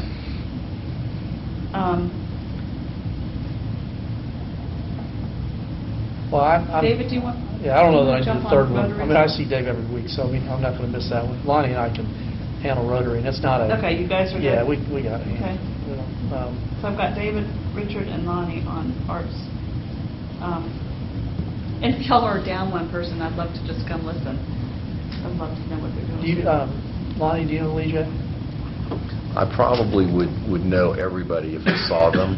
Okay. I just don't know it as a group, and, well, then, I mean, obviously, I mean, I could Run call across him. Lee J back and let him know I'm sort of, you know, we've divided and conquered here a little bit, and that we got 3 members that are going to take it forward. So I'll make the introductory call, and then I can hand it off to one of y'all, whoever wants it. would you want to lead it and set up the meetings and stuff then? So Dave will be the coordinator. Okay. All right, I'll connect Lee J. Once I talk to him, I'll connect you all by email, and then you can I've got you. take it from there. Yeah, this could be road design and then DDA, here's a chart here. You know, Kind think of about DDA, like, our moving economic development. the state highway, just even if it's You know, we moving talk it about new ways. do we want to do... I know, Because there's nowhere on here when we talk I about... was representing some do we people wanna that had do property buildings? that city walked Line over Sandy building. I mean, Springs, do we want to... when they were doing some, Well, maybe we ought to Mhm. do that on a big... and the sidewalks got torn up, and boy, it killed some of the bills. Oh, yeah. it's- Okay. So, I mean, there's- Yeah. Yeah, they're going to look at that as something Right. of a short-term risk or threat anyway. Yeah. Yep. I mean, it's just, there's no, when you start messing with the road, it's going to be pain. It's all- Oh, yeah. I mean, everything, traffic snarls. I mean, as long as it takes to get anything open after it starts. A year and a half? Yeah. We have a new plan. The other bucket of roadway design, we're putting parks and roadway in that because, and then any opportunities like... Public land. It's yeah, the public domain is the way that Jane Jacobs would refer to it. And that is, if there's food carts or minor buildings or, and, you know, so forth. Or just See, something. at least with the closure of Canton during...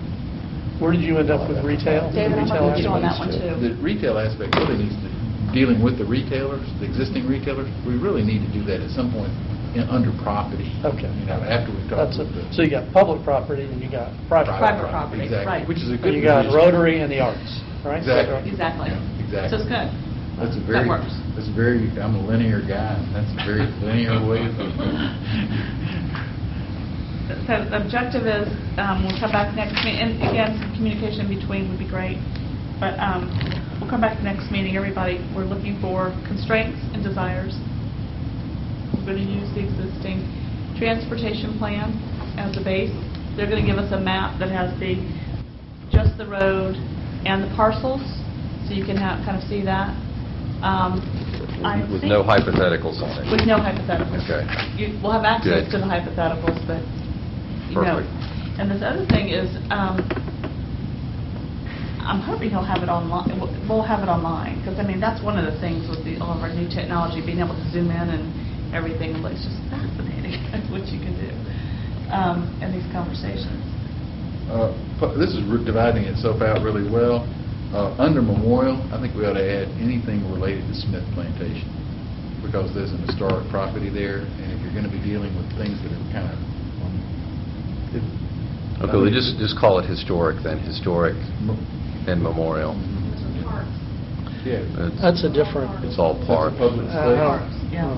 It may or Yeah, may it is not public space. overlap. That it is doesn't, public it doesn't space. overlap. Huh? I don't think it overlaps. I mean, I think you keep it in the public domain section, whoever's, Keep Smith don't Plantation. roll it over to All right. Rotary, that's, All right. it's not a, All right, so Smith falls under public domain.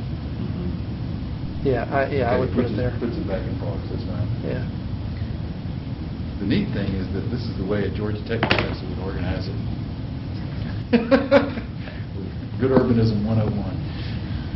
What do we want to do as far as, I know we got, Nancy, we need some input from you as far as when we need to go before council to request funds for this engaging. I believe legal is working on that potential agreement. We have a copy right here. Oh, Did they not like my very simple agreement? I made it about, or maybe they're looking at what you sent them. yeah, it's really short. That was with Civic, and I'm sure they'll make. Oh, no, that's, This is the Something intergovernmental else. agreement. This is the intergovernmental agreement. yeah. that you It handed didn't out. look like it would be a couple pages. When I said it was like nothing. It's one page. Okay, yeah, that's it. Um, You changed something, I have. That's one that was in the 80, what was it, in the 82? Oh, how much was it? 82,925. Back and forth. I thought it's like you flip over. I was like, well, we just took everything. You know, next year's would be much more complicated, but right now, Yeah. Are we done with 6? What are you watching the? not exactly. We need to talk about the designer.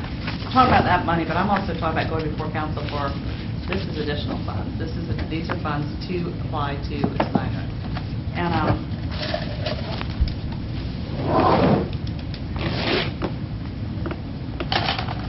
what do we want to do with that? I mean, I guess my thought was we were left, you know, and again, I totally started that on a totally different basis and was just trying to respond to some time demands that were coming up.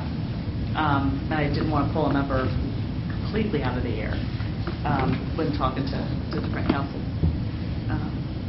people.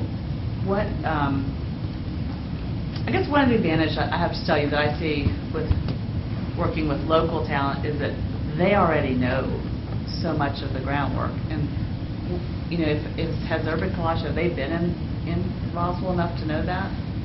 Is it outside 285? No. I know, exactly. Yeah. What's that, Stephanie? Okay. I mean, you have,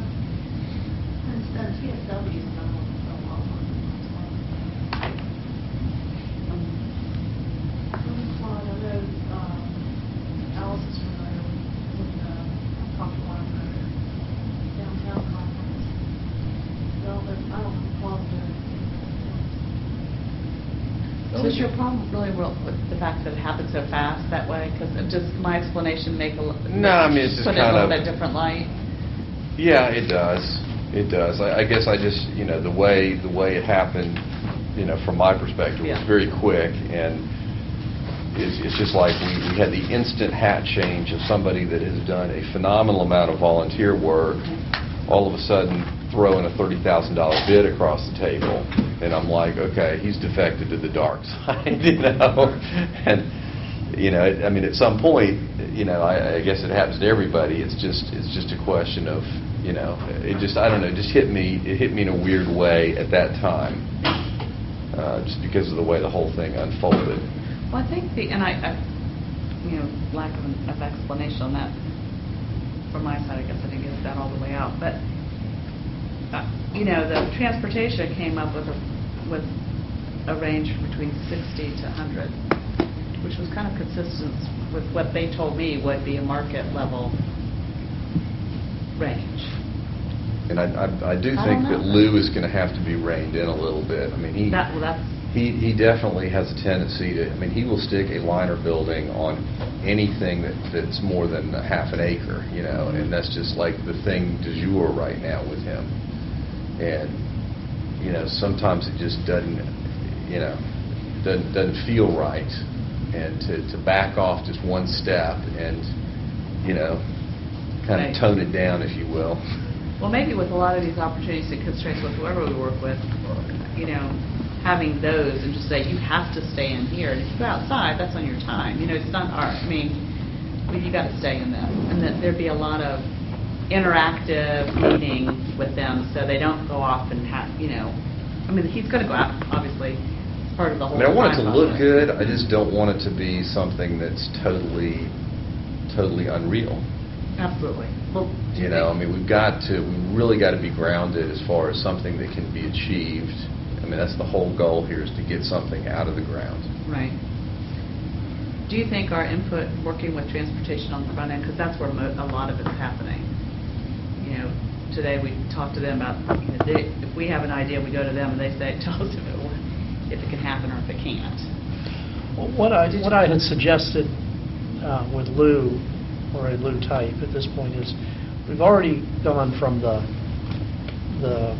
idea, which Dewani did, just to inspire thought, right? Get action. All right, we're past that stage. Square, right. Okay, and then we went to kind of right to engineering with transportation, Right. right? Which says, let me look at that great idea that inspired thought, and let me go to something that I'm reading regs and all that. Work. You know, will work. Okay.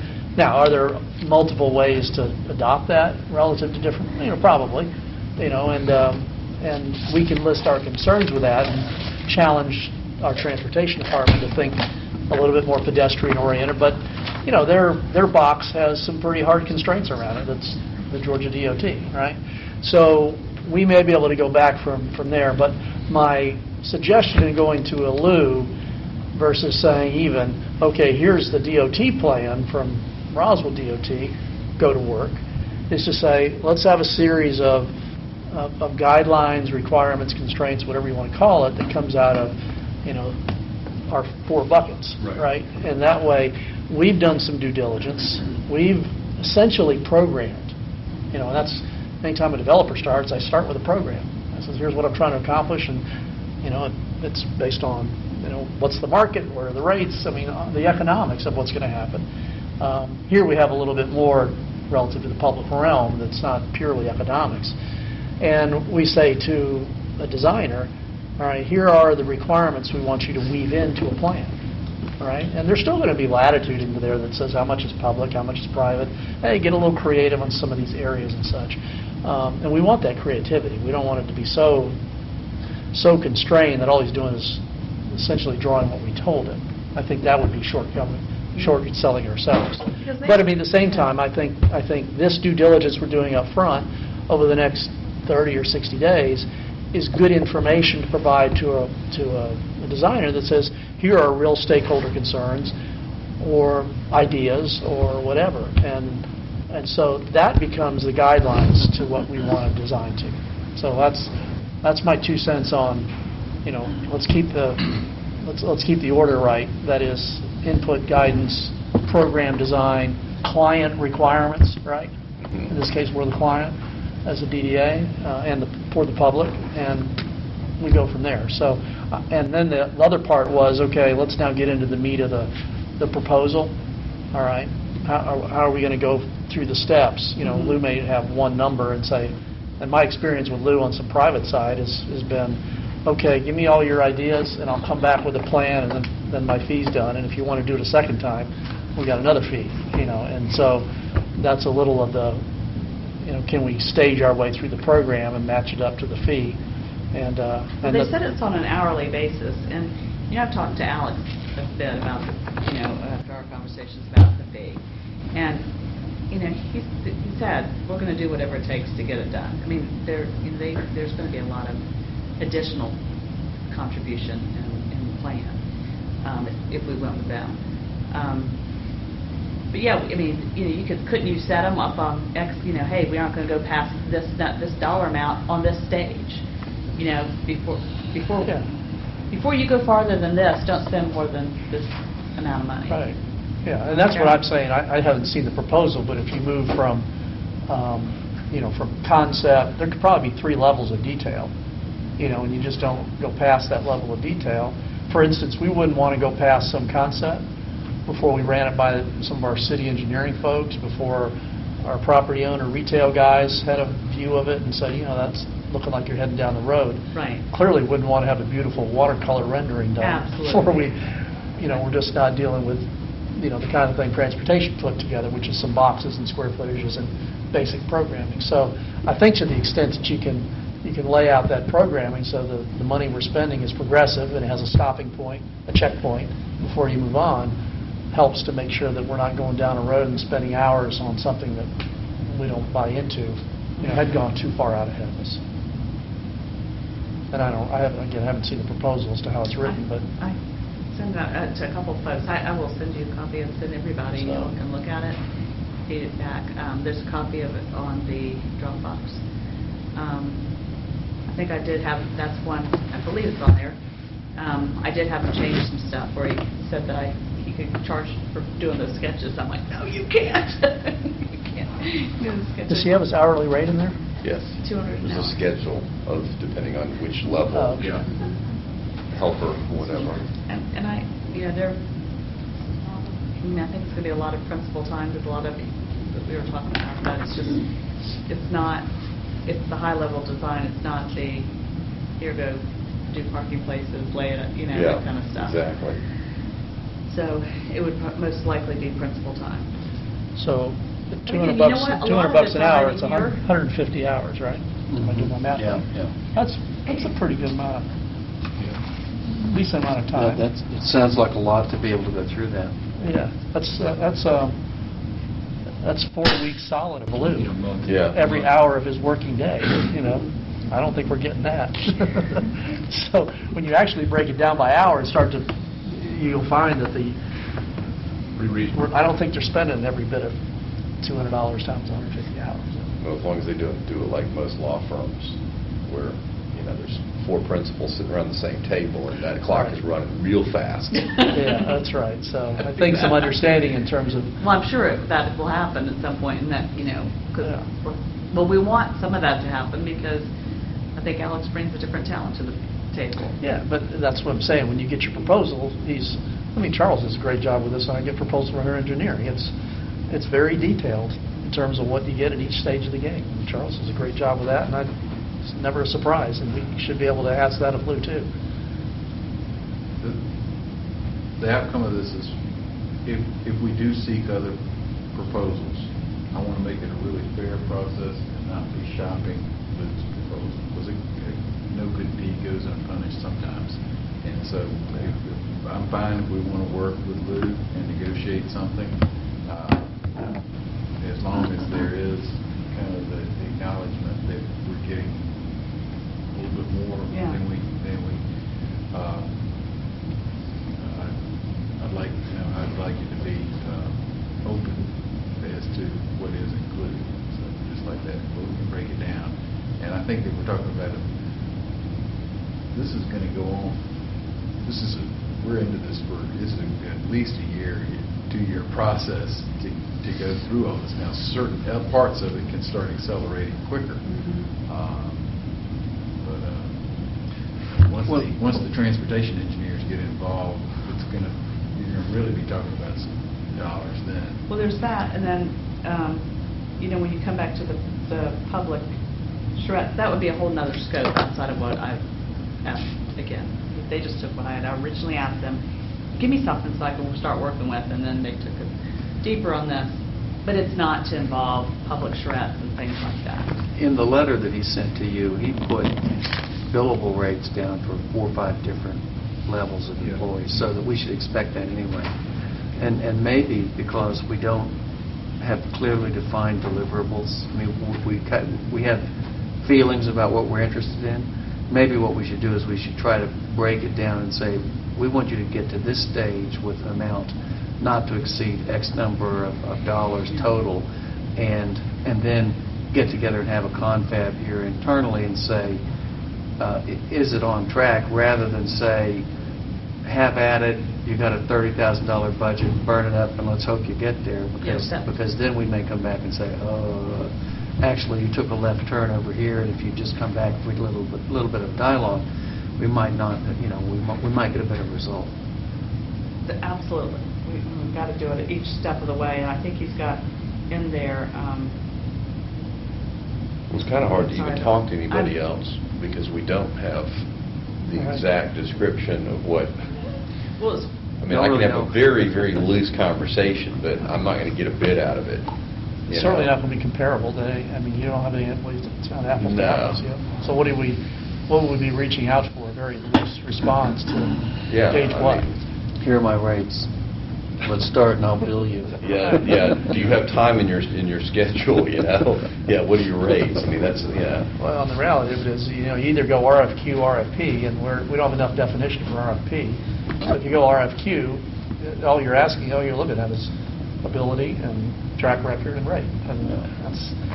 Unless you want to consider on that basis, I don't think you can get to a proposal stage with anybody else. It's not, and if we go that route, it is a much more public process. We're being too casual about it from a public standpoint. With what we're doing? Well, if we're going to formalize, we're going to go out and reach out to other people, we probably need to be going down the road of an RFQ, even a loosely held one. Or you negotiate with a LU, which I'm not averse to. I think we have enough experience on this group to say what are reasonable rates, and can we get a proposal that is, sound, rational, justified to rate and so forth. Yeah, I think amongst this group we can do that. And I hate to see him be punished because he does charitable work, and now this is a charity. That's Yeah. the only thing. Yeah. Well, I think maybe my conversation with Bob will bring this up. We'll just keep away from it. I mean, I just don't, it just seems like it's going to go into bad territory, and nothing good's going to come out of it. Yeah, I'm a little concerned at this stage that I agree. I guess I'd suggest at the stage we're at that we move down the road with Lou, and because I don't think we have anything to qualify anybody else other than just their resume.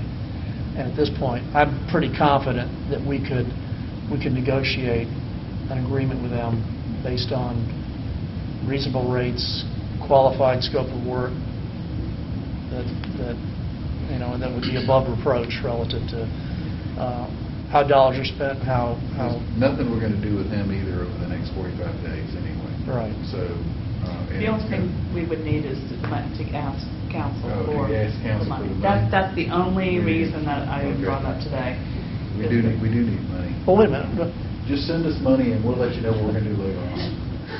You guys are probably about the only ones who could get away with that. We need seed money because we have X number of projects we can't tell you about right now. Can we ask could we just say we needed a $40,000. design $40,000, and we'll. I mean, we were talking 50 at the work session. Yeah, the mayor threw that out. I thought that was kind of. Yeah, I mean, they were throwing out numbers at That were us way higher. that were higher, so, Up to 100, I'm like, I didn't need Well, some that of it here. was coming from transportation, too. Well, here I'm asking for 20. Like, that just didn't. No, I think. I need to run fairly and soon, if you but- think 40 will get you quite a ways down the road, or 50, Yeah. then I might do that. I was very Okay. disappointed if Getting it didn't. upwards toward 100, then you're starting to think differently about. Oh, yeah. Clearly, I think for that number and this group being really pushing hard, I think we can get a Yeah, a long way. lot. And we don't, that's a maximum number Right. in there, What are we going to ask for? 40. And we can put up enough, I can show you this. Oh, sorry, I had it right here. Okay, that's it for that. Everybody's got a lot to do. We'll go back over this before Dave leaves. Yeah, I got about 3 minutes. So just, I have private domain, McMillan, Pegwood, Mills, David, Richard, and Lonnie are doing the arts. Memorial is Lonnie and Dave. Public domain is Same. the private domain? Mhm. Okay. That's okay. And Anybody we're- else wants to jump in? This is a lot of work. Would like to, yeah, it is. And basically, the idea is to advance what we can in those discussions and have a report for the next meeting. Is that right? That's right. Making Just sure. remember, if you have a meeting of people you want to set up, you don't have to do all of that meeting doesn't have. Mhm. Lunch for business brokers was very interested in being helpful. I mean, I think there's. Is that Amy Bray with Regent? She was We also have that, how we broke down the distribution of some of the work that we've got, like website, things like that. We do have a whole, Nancy just shared a whole list of folks that have been involved with the marketing arm of the SCDP and other people who are interested in the DDA that could be pulled in on committees, and we don't have time to really extend that today, but we will do that at our next meeting. And so just so you know, as you're working on this, if you need some additional help, we've got a list of folks that probably should be contacted first, and their interest is real. Good.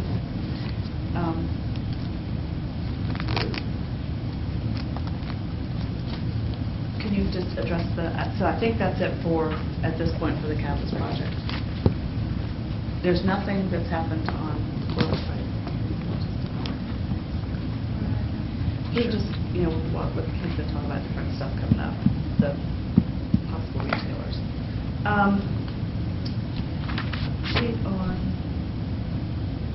the BID effort, can you tell us what's going on? Yes, we have pretty much determined that the Canton Street area, that basically what we need is a mandatory homeowners association for the businesses there, because we have obviously dumpster issues and parking issues and Grease traps. grease traps, but grease traps are an income stream at some level, so dumpsters are not, and we have the two alleys that are the largest issue because you've got multiple businesses back there in really tight space, and to get them all to go in together on a few dumpsters in one place with a nice housing that we can cover and control the smell a little better, no regular pickups is the goal. It is challenging to get everybody to play together, but there is interest from all the ones that I've talked to. It's basically been a door-to-door effort for the last couple months, talking about if everybody was in one organization, it would have to be mandatory, I believe, to make it work. So what I'm presenting them is a business improvement district. BID really doesn't apply here, but the BID does, and there's interest from the Providence homeowners. There's a couple other homeowners that have expressed interest in being involved.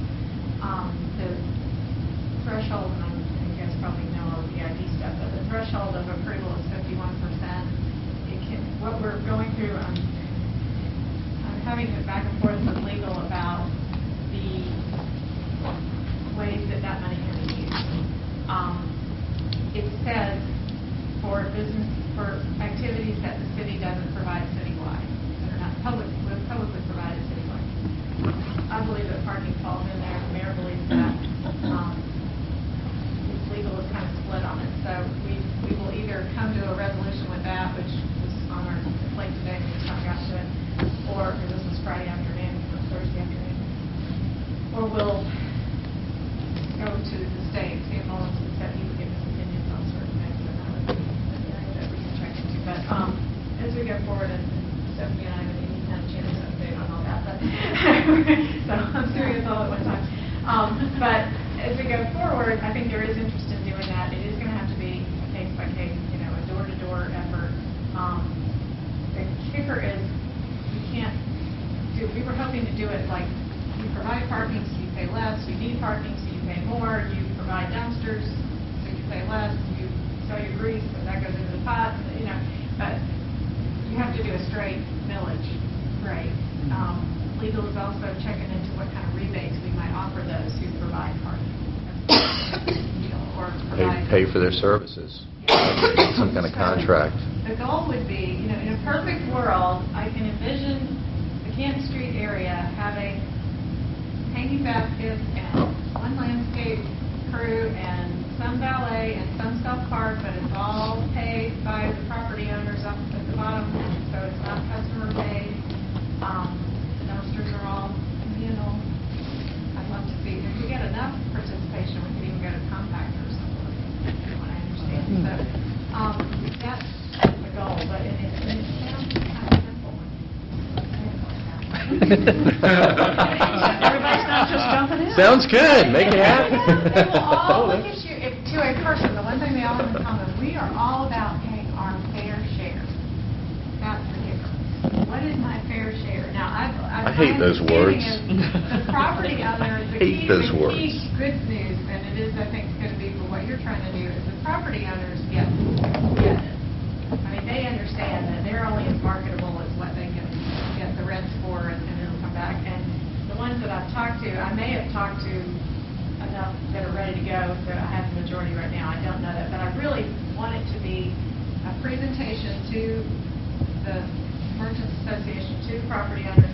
Here are a couple of options, and here's the way you can go. And I think we're getting very close. We're down to the legal, what we can we offer, and then to package it and sell it to them as, this is not the city running this organization. This is a board run by, and that's the other. Who trusts who to run on the board? You're going to have to. Somebody from Horseshoe Bend told me once, it's a lot like Afghanistan. There's a lot of tribal warlords in Horseshoe Bend. Yeah, I have a little bit the same idea.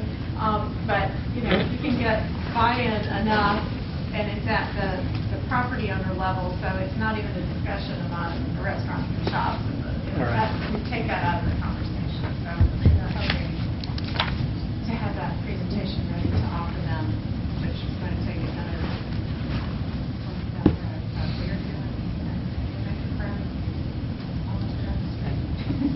That would be so great. Yeah, be set a precedent. Yeah. For the and then, future then coming you out. can expand, and, you know, the CID's been great about sharing their model for how they go out with the approach. Thank you very much. We'll be looking for advice as dealing with them. Is treasurer report, do you have anything to report this time? We're going to have this on the agenda on a regular basis. I've written no checks.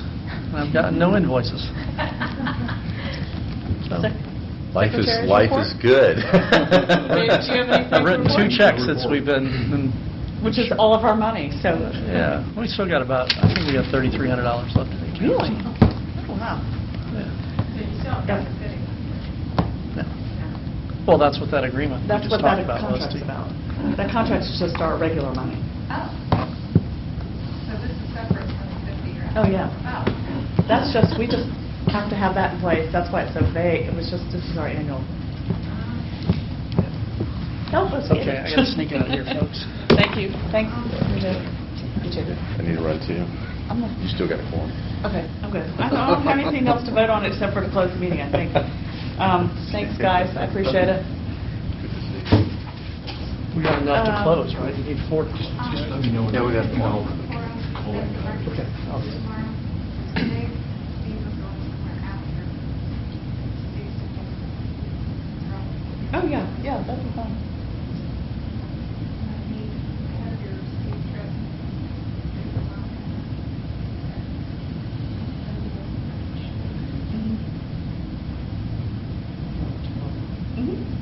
It'll be AM. What's the meeting? We just meet with the RBA, with Steve, to keep up how the DDA will work. I think I'll Well, leave by 8:30. Right? I'll enjoy. Wife's out of town, I gotta get your off school and all this If stuff. anybody else wants to jump in there. We've gotten down to, where the keeps. If anybody wants to join us, we have to watch that quorum thing, but we're meeting on a bi-weekly basis, just keeping up with, because RBA, with the big SCDP, RBA and DDA and all that, the new entity will be working very closely together, making sure there's no overlap. Let me know. Okay, no treasurer's, no secretary's report? Staff report, I'm going to jump in here for a second on this. The city funding contract we already talked about. We've got a contract out there, it's a page in there. We're just hoping it gets approved. I would like y'all to look at it and make sure, since we have a forum, we could go ahead and vote to approve that, assuming that the city attorney comes back and says it's okay. It is the most vague. You had a comment on that? I was just looking at how Yeah, you they... put, there was another one that was between, I it was yanked it out. I just the took- Convention Bureau Yeah. and the city, and then it was redrafted for the DDA, and then the final draft. It looked, I didn't sit there and nitpick it, but I read through it. It looked pretty reasonable. whatever, page and a half or something, pretty straightforward. Yeah, since I got it down to a page. I agree. I took even more out, I mean, I just kept it as tight, what, we kind of took the scope from what they commissioned us to do and kind of left it like that. It doesn't, it's for our operating, and doesn't restrict us in how we use those funds. So do I have a motion that is approved as drafted? Subject to? I motion that, subject to concurrence by the city attorney, that we accept this as drafted. I'll second that. All in favor? Aye. That's unanimous. Stephanie? What's the budget for that $82,000? We don't have it defined. We don't have it defined. No, we don't. No.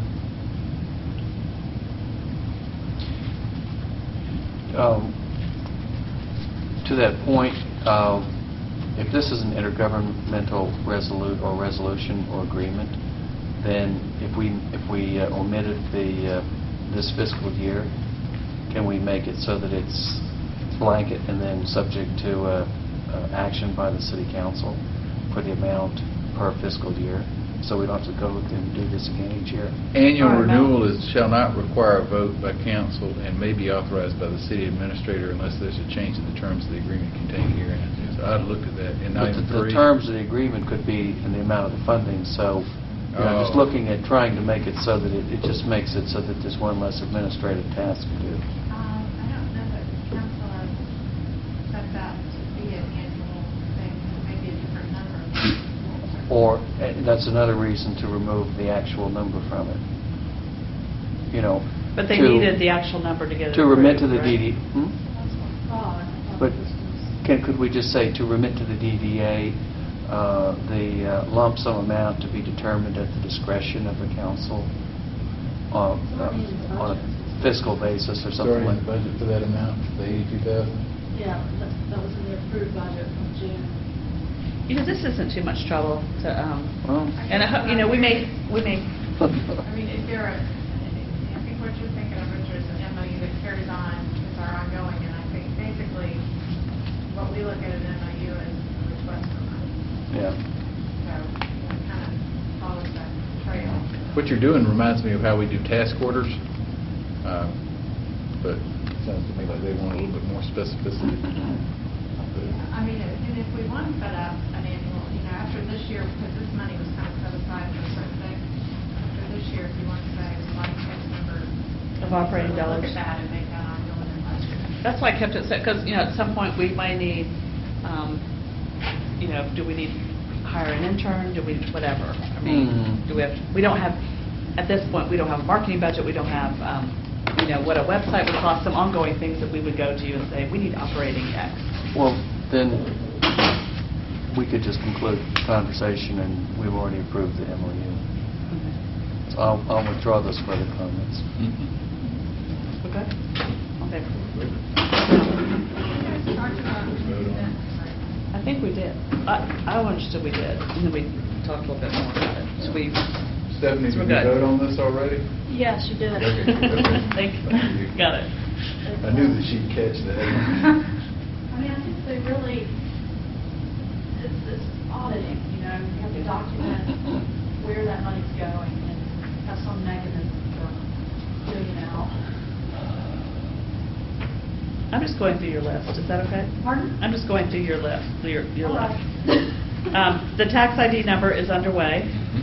On the form. Do I have to give my social, I really don't give my social security number to Well, that's anybody. It's not yours. No, that's what they asked for, was mine, and I No, was like, normally, since that's I what would you- be the one I was responsible, filling it's like, out the form, you know, it just seemed like that was who they were asking for, unless someone has an existing EIN number they want to use. I think our CPA needs to, when I fill one of these out for a new partnership, I go on, this might be, who's our CPA? We have one. Okay, this would be, I think, what I do, because I've had trouble with this before. do we where- have one? Do you know one? Because that's not my, It might be a good idea, because you can go online and request an employee identification number. That's what you do when you set up a partnership or Right. something like this. but you want to make sure that you do it right, or you keep getting nasty letters for years. Yeah, and I definitely don't want my social security No, number. it's not you, it's a 58 number, I'm sure. This would Yeah. be a, That's what this is for, is to get that number. Oh, Yeah. yeah. That's what So I'm it's- applying for, and then you can get your tax exempt status once you have. Yeah. You do have to have a first. But once you get it, it's not like it's out there in the world, is it? But it's always tied to me. I mean, I can see your challenge. Chicken, egg. Monica, I'd use the I think cities. you know, The as city the number. quote responsible party, Have to. I mean, because I I know. set these up, like Charles says, for Yeah. partnerships or subsidiaries, and Well, when they're my company, I Social do it. Security number's all over the place consequently. The other question is this line number 18, it says, has the entity ever had an EIN? And I thought We have. we said last time, it says no here on this form, but it should be yes. I know, Yeah. but I don't have it, so. But we do have it. I don't have it. But someone I has was it. able to find it. It was in that paperwork that was in the green folder, but you said the only one you see in there is the city. Well, it seems. Did we, like I mean, does the, I would use this.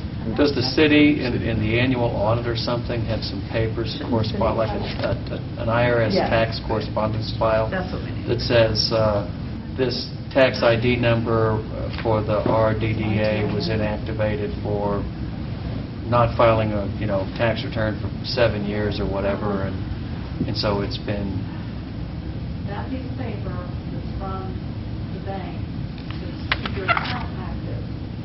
Yeah, they should. but does the bank have, the bank account must then have that on there, right? They don't. They have The city. bank doesn't have a tax, doesn't have like They a... have the city, EIN. Oh. Well, that's, why don't we put the city's EIN number here? I wouldn't do that, Why? because it's not, the city's, The city's more responsible for was there- development authority than me. They're creating was it, it, though. was it your belief or information? Pardon? I don't mean to interpret, was it your belief or information that there was in fact a tax ID number? I Or, thought. or you I suppose? read it to the person at the bank, they didn't have that number, they read back to me, or no, then I gave them the city's number, and that's what they have. Somebody at the city of Roswell has a power of attorney to talk to the IRS. And whomever that is, K-Love or whomever, calls up and says, hi, this is, city manager, controller, whatnot, and I had POA to talk with them, then they'll say, please give me the tax ID number for the Downtown Development Authority.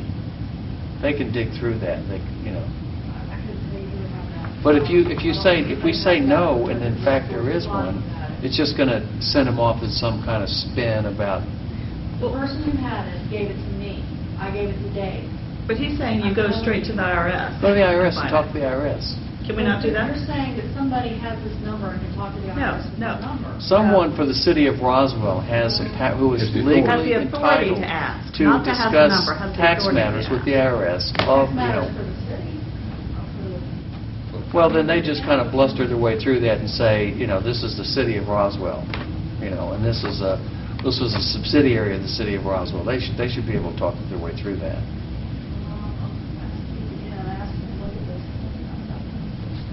Because if they go type in this name and we say there's not a tax ID number, and they go to issue it again and find there is one, then it goes into the problem inbox. That could take a couple of years to get out. That's when they would find it. Don't want to do that. Maybe Kay or the city attorney could do it. They could just call the IRS. We've been in little trouble.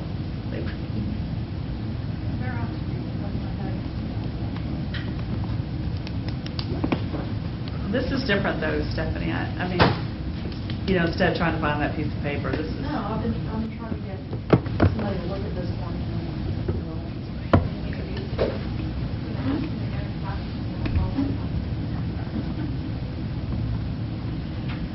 Yeah, seriously, I mean... Yeah, maybe- or I can email you and ask about it. That's a great idea. We will need a CPA. We will.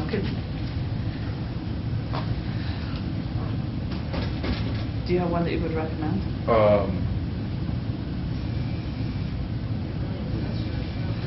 Well, I was going to say, all Right across the street. she's doing is working with not-for-profits and stuff like that now. I don't know, yeah, she's narrowed her practice. Who was that? I imagine Cheryl Greenway was the previous CPA for the DDA. I don't know if she does much in the way of DDA. Was she a DDA member? She was on something. I think you're right. She was. And, boy, she may have old information and stuff like that. I think we ought to talk with Cheryl, but find out if this is in her area of practice, but maybe it is a little bit incestuous, and we need to step outside. She's on planning commission, but I don't know. No, I don't have any problem with that. There's like half of this group's on 2 boards. Non-CPA. She's one on Scrupulous, and she's right across the street. We're not going to need much. I'm a little bit concerned that we may need to go ahead and file something for the FY that just finished. Since, Well, that's, Dave, I'll talk to Dave, because... Yeah, but if the fiscal year just closed on the 30th of June, so, I mean, you look at it, it's 3.5 months after the fiscal year ends, like for an individual. So 3.5 months after that would be like October 15th. So we need to get... Yeah, so I wouldn't Because worry about... you're doing the audit work. Yeah. But if we're going to... I haven't talked to anybody yet, but yeah. We need to go ahead and engage a CPA if we're going to do that. Yeah. Well, Do you want to talk to Cheryl? Or do you have an idea?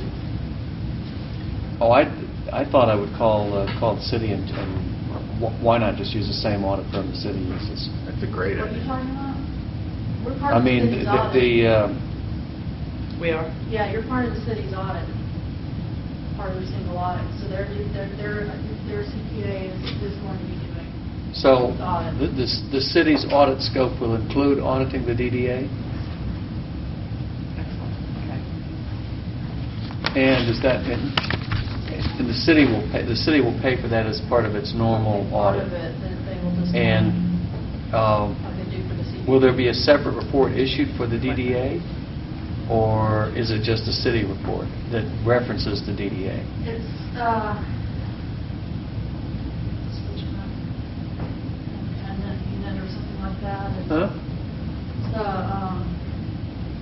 it's, It may be that they just reconcile the bank accounts or something like that without actually looking into No, the... they do. I mean, is it full scope for the DDA, and is it a separate report? I don't think it's a separate report. There's, they do the same thing they do for the CDB, and I have, our finance director gave Would you send me paperwork.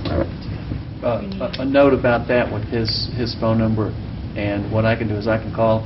If that's in the city's audit scope, just like the Convention Bureau, that's not quite the same as a separate audit report that the entity can have as a standalone to take to the bank or take to a bonding attorney. So it's not going to, I don't think that probably wouldn't suffice. That was one of the requests from the insurance provider, was that we have a... Yeah, separately out of report, and One thing that they want us to do before that audit is have financial policy.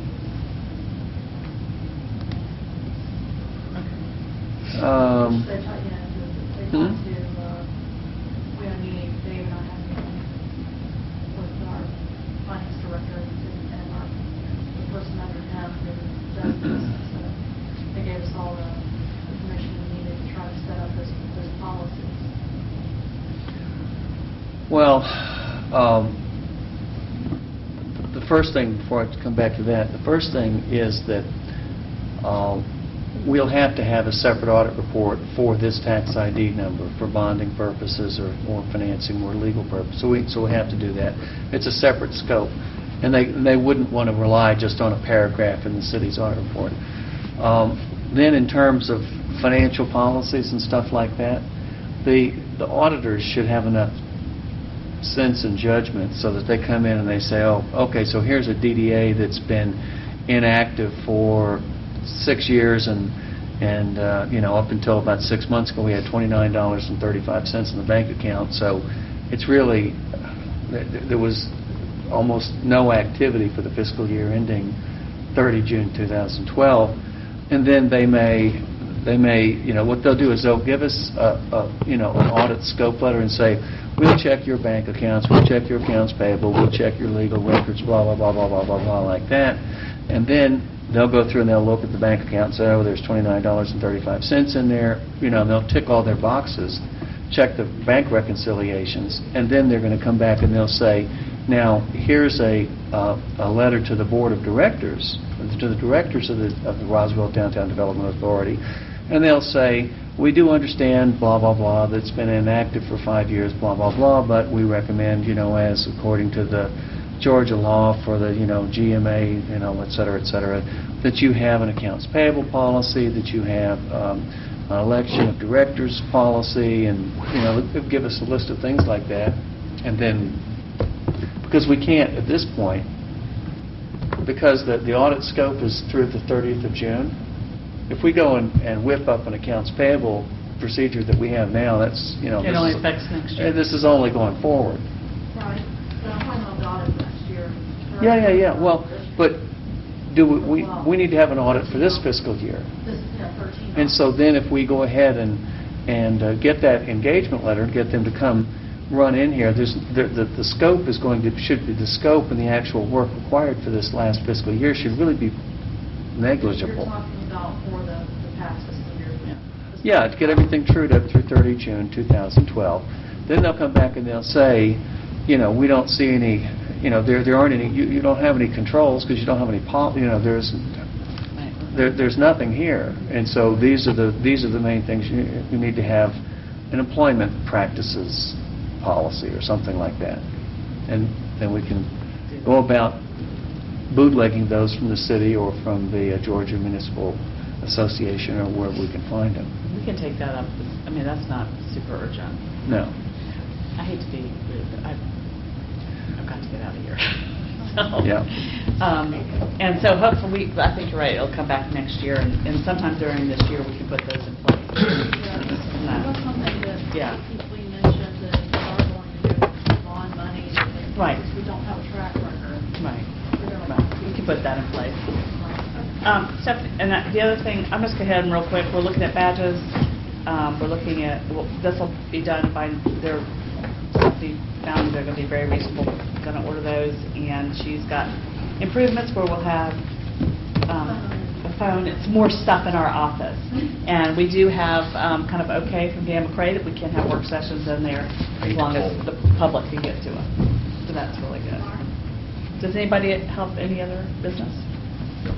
No. Something to be thinking about, I don't know if you guys talked about this, but as we have these projects come up, you may get more requests, you will get more requests from the media, and you need to talk about whether you want any of you to speak, whether you want to make sure one person is a spokesperson, what kind of communication that you would like or would like. I think Julie Parkville in our community relations department is very helpful. So maybe we should sit down with her. Yeah, and, she can give you kind of an overall. There's been a philosophy in past life of the city that we don't talk if we don't absolutely have to. And some of us are trying to break that. They're going to do something. They're going to fill it with something. I'd rather we give voice and filling instead. Okay.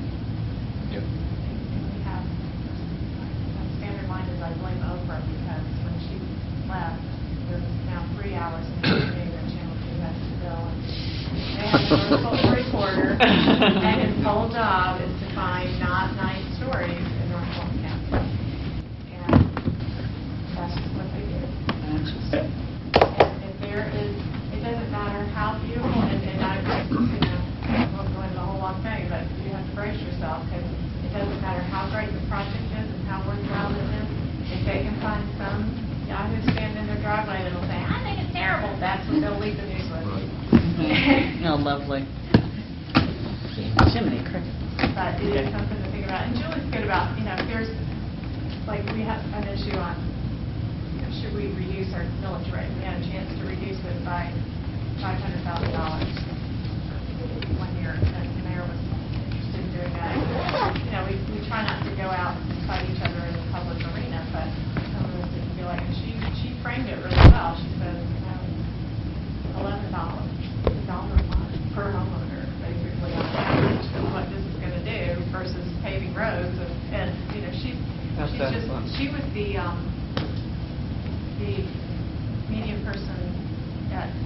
County when the hanging Chad thing was going on. So she has been fire tested, Oh. and she's very good at what she does, and is very willing to help and teach.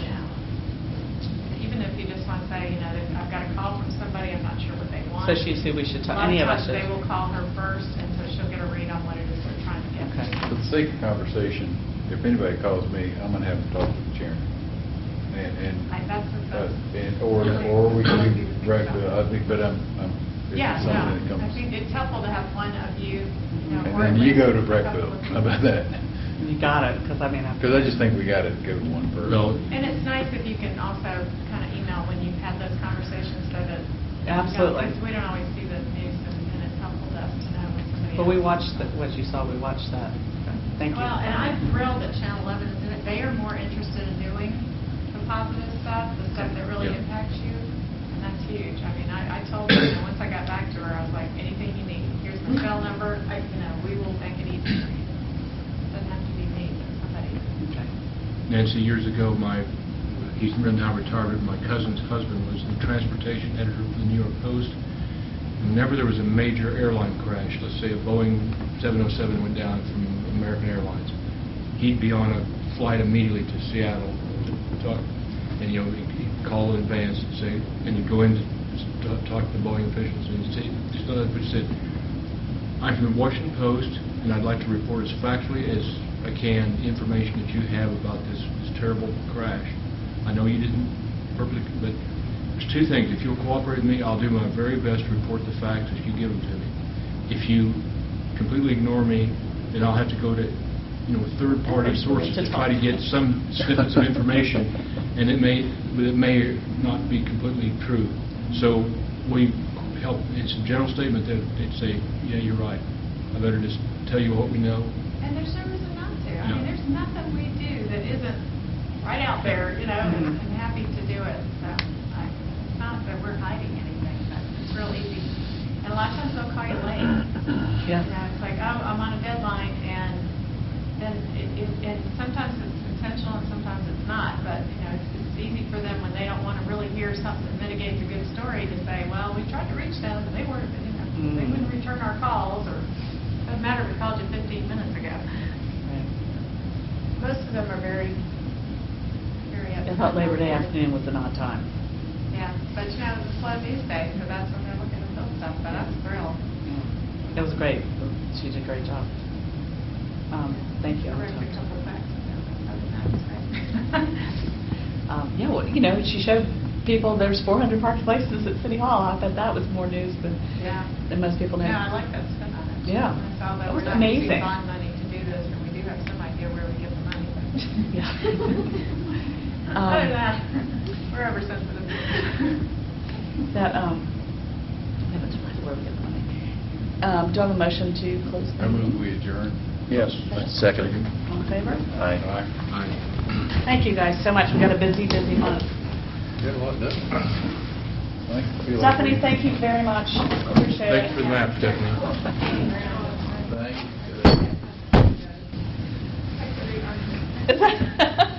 Jerry went back over the Well, I'm grabbing some on my way out. See you in a couple.